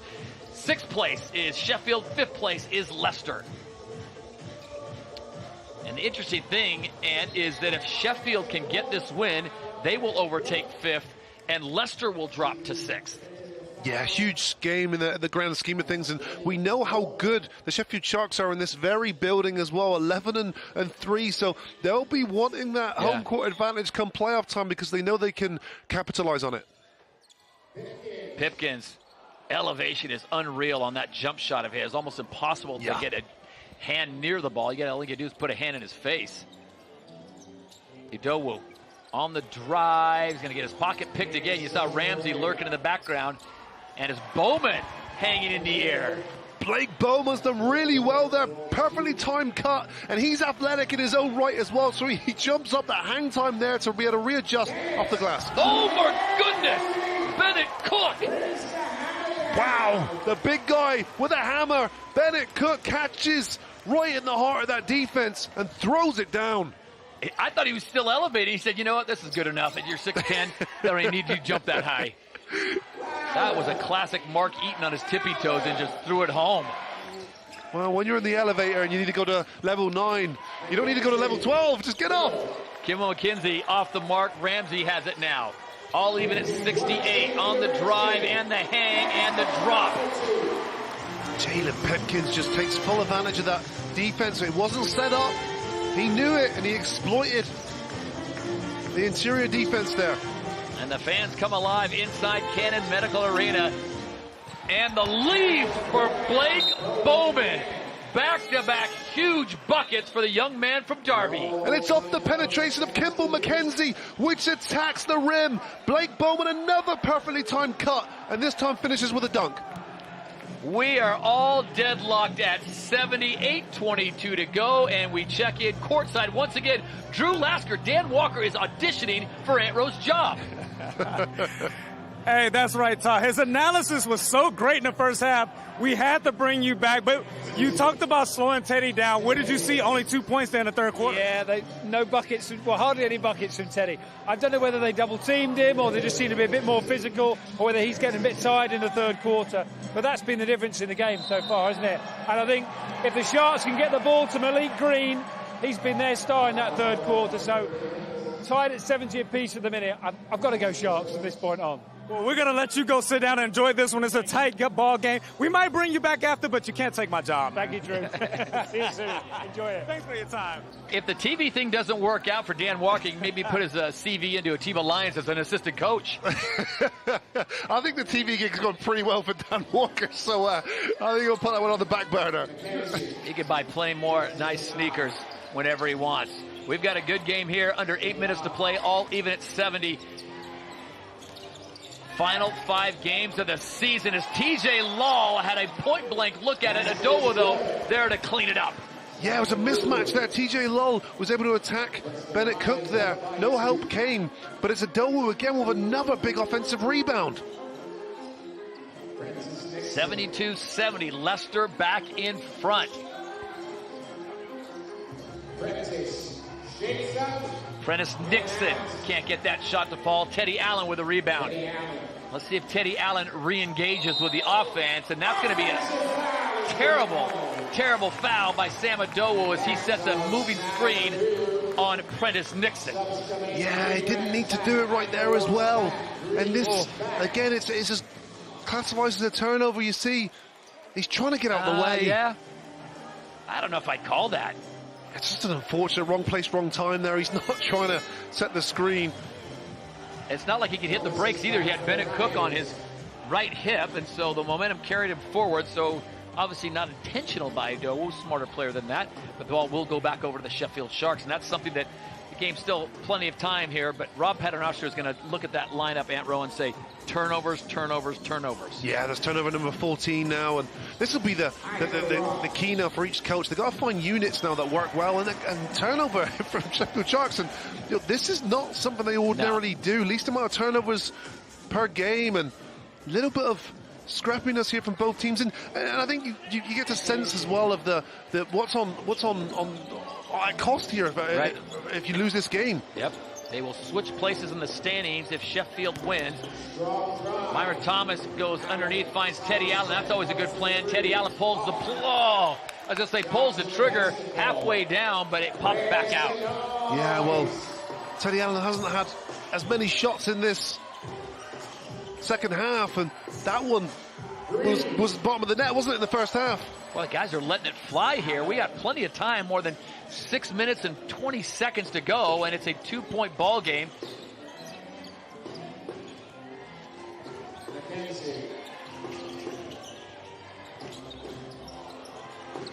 Teddy gets a look, and those shots were falling big time in the first half and not in the second, and Teddy Allen is going to get teed up for this. Oh, wow, he's going to get a technical foul off the reaction here. He threw it against the wall. And the referee does not like that reaction. Offensive foul on Teddy Allen, followed by... So that's Teddy Allen's third. So it's a 2-point lead for the Riders. And that's his fourth. 4 fouls on Teddy Allen. Shelton has 3, Teddy Allen has 3. Are they just now giving him the 4th? Is that the 4th? All right, we'll change one more time. Final answer, 4th. Go with your gut, Todd. You had it right at the computers original. fail me. The computers fail me. No, he was on 2 fouls. He got 1 now for the offensive foul, and then another 1 for the technical. Right. So it takes him to 4 personnel. It seems a little ticky-tack, but I get what the officials are like. You know what? We gotta control things, and it's frustration. I mean, how many times have you done that at the gym, playing with the fellas, and you just throw the ball at the wall? Me, I'm a well-mannered gentleman. Oh, stop! Well-mannered gentleman. 6 minutes to play. It's a 1-point game. Prentice Nixon drive, leaves it, and unfortunately the man he got it to, Malik Green, cutting underneath, stepped out of bounds. Yeah, he's got good mover without the basketball, but just ran out of court there. Good penetration from Nixon, baseline there, and it's hard to see, but you could just see his foot there on the... Well, the game has gone final with Cheshire and Plymouth City, and it is, no surprise, Cheshire getting the win 102-79, as Plymouth has been eliminated from postseason play this year. Unfortunately, head coach Paul James, they'll have to regroup for next year, and that's not a total rebuild, but man, you like to see more parity for them, seeing them get to the playoffs once in a while. Yeah, and you'll be interested to see what players that they can retain from this season as well coming into next year, because that's how you build in this league. An offensive foul the other way as Myron Thomas ended up on the deck. Del Pesh put him there. Opportunities go and missed by both clubs at the moment. We were talking about a game hitting to 100. I don't know if we're going to hit 90. Well, it's a tale of 2 halves, isn't it? And that was a pretty easy call because there's no easy way that Myron Thomas at 6'8" goes to the deck that easily.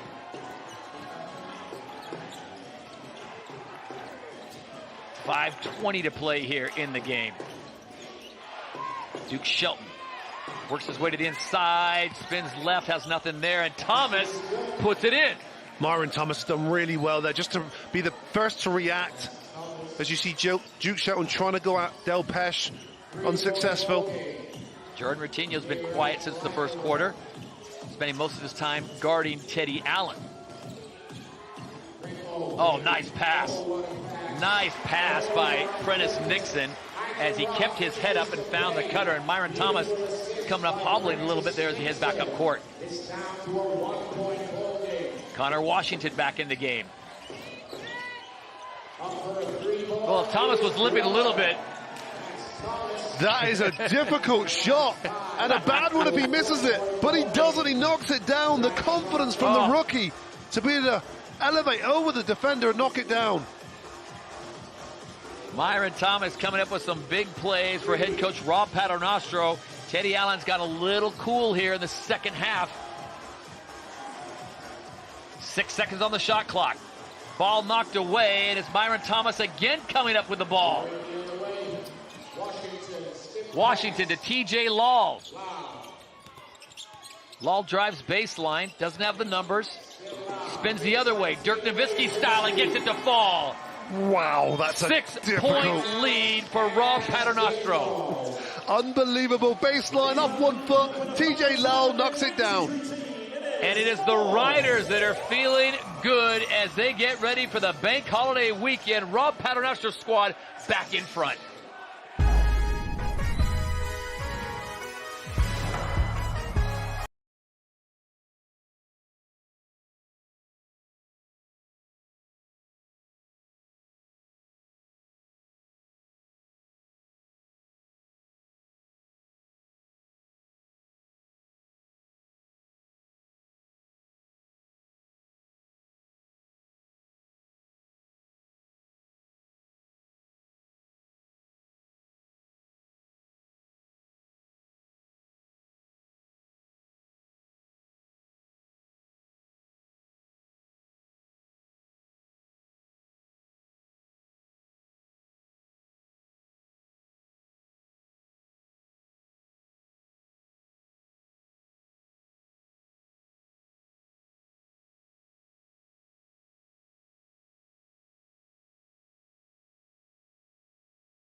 We've got a good one to kick off the Easter weekend. Myron Thomas Ant Row coming up huge for head coach Rob Paternostro. Such a big shot there, and what it does is it's contagious. You see the heroics there in TJ Lal on that one. Spins baseline off 1 foot, knocks it down. Wow. I mean, interesting thing as well, when you look at the distribution now, Kimball McKenzie 10 points, Thomas 10 points, Lull 14 points. You've got other guys now in double digits joining the party with Teddy Allen on 29. RJ Adelrock trying to jockey for a better position, gets it back out top to Ramsey, who goes down below. Malik Green now being closely guarded by Myron Thomas, and that shot partially blocked by TJ Lau. Yeah, just a rush shot there from Aitor Rock, trying to get the three-pointer in between the screen, but wasn't successful. The block triumphant there. Kimball McKenzie gets it to fall. Shooter's roll for Kimball McKenzie. Huge bucket for the Riders. He really likes to do that too. Off the screen, you'll find these pockets, and his pull-up jump shot is so clean. And what has happened with DeVeryl Ramsey closing it? They are now down by 6. They were up by 1 just 3 minutes ago. Ramsey retaliated, doing exactly the same there. Comes off the screen, finds some space in the pocket, knocks down the open jump shot. Riders do not have Teddy Allen on the court right now. Give him some rest. Duke Shelton goes to work. He goes off the glass hard and gets it to fall. Only Duke Shelton's 4th point, but it's a big one. He goes right at Cook. Off the glass. Ramsey, oh my. If that falls, you got to go back and look at this one more time. He got TJ Lull so turned around. TJ was so ready for him to burst to the right, and he cut over, and TJ's like, where'd that guy go? Well, that's what he has, Todd. And you said, you know, we'd like to measure the foot speed, but Ramsey's foot speed here is incredible. Oh, wow. Kimball McKenzie channeling his inner coach, Rob. Let me do the talking, coach.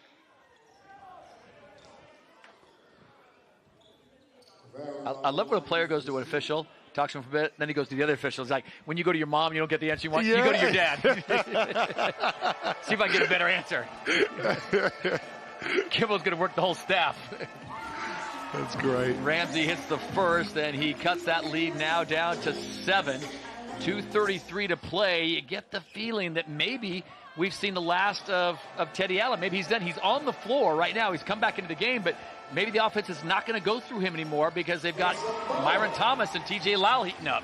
Well, he's on the floor, so I highly doubt that. Not going to look for him, but plenty of basketball left in this game, Todd. Jimmy, there's still an abundance here of plays left, and Sharks defense can create some difficult periods here now for the Riders.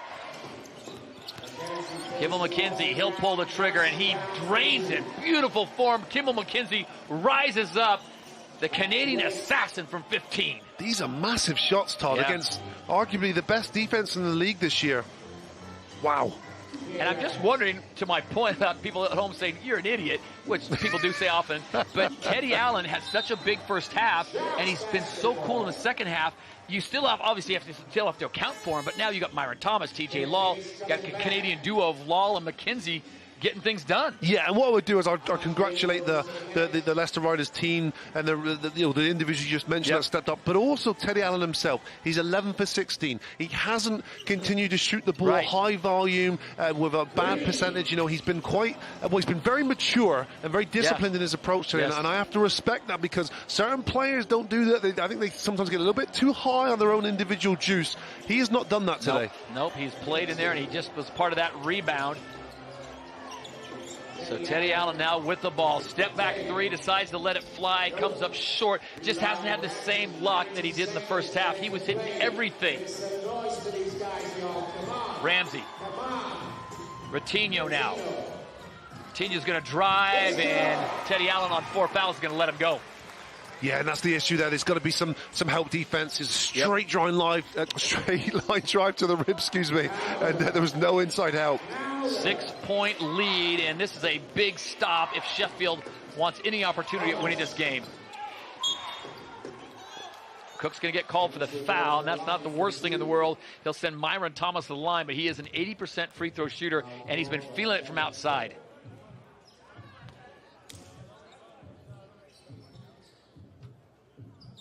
He's been really good in this fourth quarter, Todd. Really good. And he's a rookie professional. Thomas is someone who's been in and out, and we've seen him have big games for the Leicester Riders this year. And he's got high energy as well, which is he sort of has that contagion about him too. He can really rally the troops. But he's put some big plays in this fourth quarter. Thomas hits the second. Jaron Holmes there on the bench, not playing tonight, so that's one all-star not in head coach Rob Paternostro's quiver tonight. 7-point lead, under a minute to play, and this is where you got to start shooting. Pipkins can't get it to fall. Bennett Cook had an opportunity to tip it in, couldn't get it to drop. And the bucket finally goes from Malik Green. Malik Green is so good at that. He's just got a good nose for the basketball. Doesn't ever quit on the play. I think at some point, Sheffield's got to start looking at who does not shoot foul shots well for the Leicester Riders, and that's who you got to target if you're going to foul them, because they're going to run out of time. Myron Thomas doesn't get fouled. TJ Law now, just let the ball go. Don't foul Kimball McKenzie, because he can hit the foul shots, and he's going to let the clock run down. And they're going to call Bennett Cook, and Kimball McKenzie is fouled. Well, it's the fourth team foul there from Sheffield, so they won't go to the free throw line just yet. Not until, remember, it's just 5 personal fouls in the British Basketball League, unlike the 6 in the NBA. Teddy Allen now. Shot clock at 7. Teddy Allen double team, ball gets knocked loose, and that's some big time defense for the Sheffield Sharks. Need a big bucket here. Oh, Ramsey was trying to get the alley-oop to Bennett Cook. It ends up in the hands of Pipkins, and man down. And Duke Shelton standing over Bennett Cook like Muhammad Ali and giving a speech. Well, there's both. Oh goodness, man. Bad decision as well from Duke Shelton. Even if he lets them get the offensive rebound and he puts it back for 2. Now Duke Shelton with the unsportsmanlike foul. And Coach Rob Paternostra says why. It's been a frustrating evening for Duke Shelton. You could tell by the body language too early in this game. It perhaps wasn't going to be his night. In and out of the game constantly with foul trouble or bad decisions. As Bennett Cook hits that free throw. And Bennett Cook is just a 62% free throw shooter, so Duke Shelton collects himself. Coach Rob talks him down, Saw him right away say why, and then he explained to it. That is an unorthodox shooting style, but he gets 1 of 2, so they get 1 point back. It remains a 4-point lead. Leicester on top, 86-82. All right, Ant Rowe, if you're Leicester, what are you doing here with 8 seconds other than not turning over? Yeah, I mean, look, Leicester, they've just got to get the ball in bounds and unforced errors. No unforced errors, but they're going to be heavily guarded here now with high pressure from the Sheffield Sharks. Fans here at Cannon Medical Arena on their feet, trying to rally their Sharks. They're looking to break the Mount 500. They currently sit at 15-15 in 6th place. Leicester at 16-15 in 5th place. So if Leicester can get this win, they'll go to 17-15. If Sheffield loses, they go to 15-16. And again, home court advantage in the playoffs is pretty much what is on the line. Still 4 to 5 games left for both these teams, and a lot of pressure on these final 8.8 seconds. A big play here from Leicester Riders, is Sheffield Sharks ball. Obviously, the unsportsmanlike foul happened there. So 2 free throws, possession for Sheffield Sharks. So the TB Lions now just trying to draw up something. They're going to need something quick. Big free throw missed there from Bennett Cook. If he scores that free throw, it's a 1-possession game, a 1-shot game. So it's a quick score here now from Sheffield Sharks. Yep. My apologies. After the intentional sportsmanlike, you get the possession after the shot. So, yeah, 8.8 seconds. Do you take the 2 if you get it, or do you have to have a 3? Oh, you just got to score. I think at this stage now, you have a quick score. Oh, look, in an ideal situation, you'll have a curled 3-pointer shot now for Pipkins or Routinho. And he's fouled in the act? And he's fouled in the act, yes. Ramsey gets it into Cook. Cook gives it back to Ramsey. Good look at a 3. Gets it to go. Wow. It's a 1-point game with 5.6 on the clock. Well, that's as good as it gets, Todd. Nice inbound play there to Bennett Cook. And it's Darrell Ramsey, the inbounder, is able to catch it in his stride and knocks it down. It is a 1-point ball game, and that is Malik Green. It is down. I didn't see where he was. Was it a non-contact injury? He stepped and he's on the deck. Okay, so Leicester has the ball. 5.6 seconds. And do you put every one of your best free throw shooters on the line? Yeah, of course. Of course. You put the best passer out of bounds, and then you want some high percentage free throw shooting riders to catch the ball and clinch it with all their might. Riders 13 for 14 for the free throw line so far today, 92%. That's a pretty healthy free throw shooting percentage. So they've been a team that's been profiting from the free throw line all day today. Looks like they're going to be without the services of Malik Green as he came off. It looks like he was rubbing that inner thigh groin area on the right side. So Leicester comes out. We'll see who they have, and we'll give you the idea of who's the best free throw shooter. Sam Ado was a 67% free throw shooter. We already talked about Teddy Allen. He's an 87% free throw shooter. Kimball McKenzie, he shoots 87% as well. So those 2 guys you probably don't want to get. You won't have to foul unless you have to. No, they'll try and get it to Kimball McKenzie. TJ Law's only a 68% free throw shooter, but yeah, Kimball McKenzie or Teddy Allen is probably where the ball's going. 14 fouls here for Sharks, so the next foul would send the Leicester Riders to the free throw line. TJ Law will inbound it. Gets it to Kimball McKenzie, and he's fouled right away. So a smart play there, although Kimball McKenzie is cool as a cucumber. 87% from the free throw line. And he hits one of these, and it's pretty much, if he hits a both back, it's a game, set, match with 4.2 seconds as Coach Rob goes to the bench and says, fellas, what do we do? Jared Holmes is saying, just tell him to hit the shot. Makes the ride back to Leicester a lot better. It's now Kimball McKenzie trying to put this game on ice. They'll still have time and an opportunity to shoot a 3. Hits them both.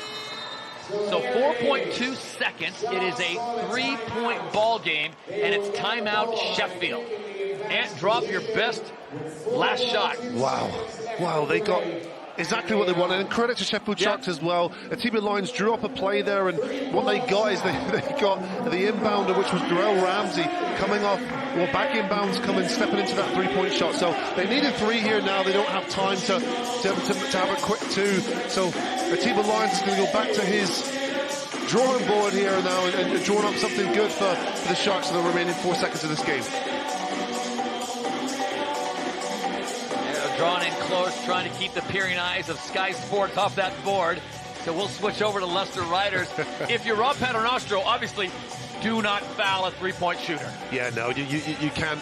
I mean, you remember there was a mental breakdown with the unsportsmanlike foul there that Shelton gave. So these are the plays that can make you lose a basketball game. Yeah. So you see the tap of the temple there from the captain, Kimball McKenzie, meaning be smart, be intelligent. Look at Jaron Holmes. He's telling everyone, play smart, be smart. Coach Rob's got a lot of guys auditioning for assistant coach job. You got Dan Walker trying to get a job. Jaron Holmes looks like he's going into coaching. Team Alliance, I think he took a look at who Leicester was going to put on the floor and said, okay, keep my guys. 4.2 seconds left. It's a three-point ball game.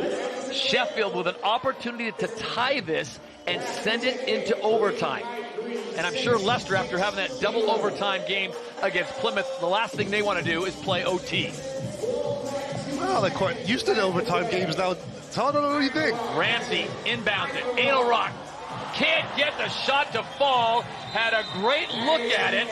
And R.J. Edelrock, I almost think he found himself so wide open and wasn't expecting. But the Leicester Riders hang on, and they get the victory. 88-85. What a game. I'm with you. A Team Alliance, he got his team in a position to tie it, possibly win it, just couldn't knock down that last shot. Yeah, and it's difficult too with Vital Rock as well. He was 0 for 4 for the three-point line before that, so he hadn't made a three-point shot all game, and here he is there off the catch. It just taps the side of the iron. Really difficult ask there for Vital Rock, but a good enough look and one he could make. Not known for his defense, but how about Teddy Allen? He ran right at the man, but did not make contact, didn't put his hands up, didn't want any opportunity for them to take and call a foul on him. Smart play, did the right intelligent thing to do there. He ran out of the offensive player and did just enough there just to put him off. So the pressure's now on you for the final shot, Ant Rowe. Who is your player of the game? Well, there's been some honourable mentions here. I thought Kimball McKenzie was excellent down the stretch, 16 points, 6 assists for him. And Myron Thomas was also big, but it has to be the man, Teddy Allen. The one that led from the front, 29 big points for Teddy Allen. He was 11 for 17 from the field, and I think his maturity there in not jacking up shots in high volume in that second half really was the difference. So the Leicester Riders run their record now to 17-15. The Sheffield Sharks lose only for the 4th time at home. Their record now at 15-16. And if Teddy Allen's got anything left, he's going to share it with Drew Lasker. Thanks, Todd. Teddy, 4.2 left. What was said in that final huddle? Man, we were going to try to foul him when they caught it. Unfortunately, Drew got away from me, so I just had to try to play straight up as I could. Thankfully, he missed a shot. And it was a hostile playoff environment here. 4th place on the line. What did it take for you guys to get this over the line? Yeah, man, it took a lot of effort, took teamwork, took being together, took playing defense, and just glad we got it done.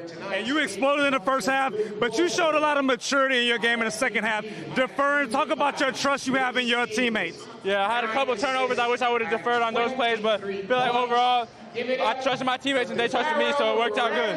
A great big win. Celebrate that, my man. Appreciate it, brother. Thank you. Let's head to the studio. Back to Jeanette. Oh, Drew, wowee, what a last few tense moments of that game. And it is the Leicester Riders who were victorious. A very rare win for them at Sheffield. What a fortress. But today, like we say, the Riders came back because the last few plays, Ovi Soko, Azania Stewart alongside me, these were the plays that nearly made all the difference, Ovi. Absolutely big time shot by DeVoe Ramsey here. But, you know, Kimball McKenzie able to keep the ice in his veins, keep calm, and does what a leader's supposed to do. What did you see there? Clutch free throws here, you know, could really turn the game. We had Jeanette, you didn't hear her, but she was screaming back here. So it was an intense game. We knew it was going to be an exciting one all the way down to the wire. But then it came down to this, Ovi. Yeah, I get a better shot than that. No, you Atiba Lyons. No. You know, I love Atiba Lyons. Love him. Both coaches, and you know, we spoke about it before the game. We said it's a sort of coaching masterclass, and yeah, Atiba, you gotta get a better look than that, buddy.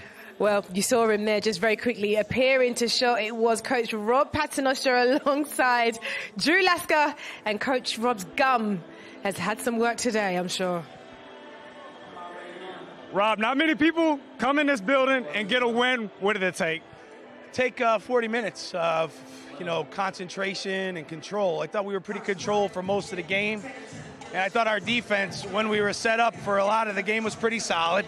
And we came up with the right plays at the end of the game. In the first half, it was all about the Teddy Allen show.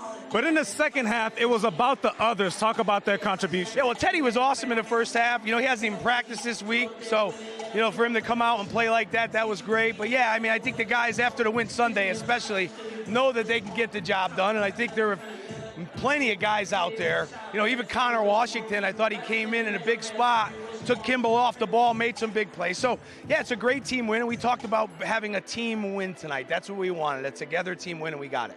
And the playoffs, it's about getting stops. In March, you've been giving up 108. You only gave up 85 tonight. What adjustments did you make during the week? I think better offense for us. I think, our offense hurts our defense the most, the bad shots, and it's the transition defense, really. So, I thought we were better tonight at transition defense. That was important, and we just got to keep going. We got to stay healthy. When we have everybody out here, we're a tough team to beat. Job's not done. Newcastle on Sunday. Thanks for your time, Coach. Thank you. See ya. Happy Easter. Jeanette? Thank you very much to Drew. And as they say, it was a tale of two halves, wasn't it? The Sharks slowed Allen down to a halt. Just 2 points for Allen in the third, giving them serious momentum as the Sharks and the Riders yo-yoed with that lead. But it was the fourth where we saw the points slow down and the Riders take advantage by being creative with their offense, distributing the points with their star man and marked man. They had to do something a bit different. Then those tense final moments, it finished in favour of the Riders. A rare win at the Cannon Medical Arena. Again, Ovi Soko, Azania Stewart alongside me. We love a Friday night fright, don't we? And that's exactly what nearly happened to the Leicester Riders because the Sharks just came back. Yeah, we spoke about it at halftime, didn't we? They were only down 5. They had enough in the tank. I felt like they did a good job on Allen. We spoke about how you're going to slow him down. They do 2 points. That's fantastic considering he went off in the first half. Ovi. Yeah, no, I think different guys stepping up. Did a great job down the stretch. Allen is the story.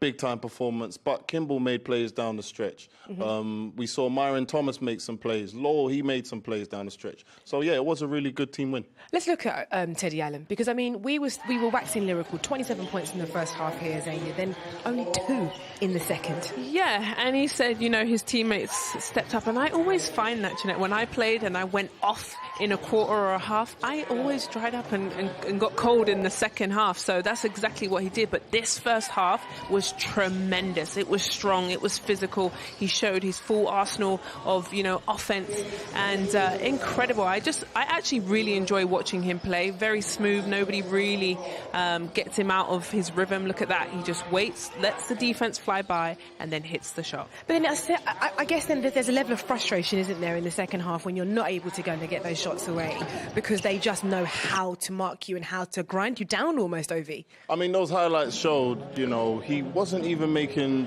necessarily easy shots in the first half, but second half he had to make some adjustments. He saw how the defense was guarding. They picked it up.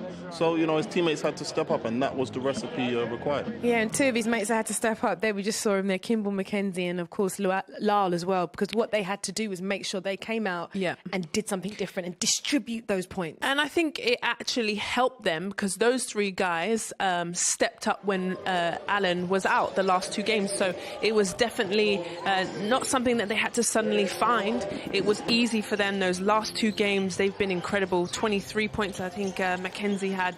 TJ Lowell, incredible. I think also Sam Adowu, big moments. Tom, you could say, and what I loved what Rob Paternoster said there, is a team win, and that's exactly what happened. And that's what needs to happen, isn't it? It needs to be a team effort, Ovi, because you do have your star guy, but when it comes down to it, that distribution is absolutely key.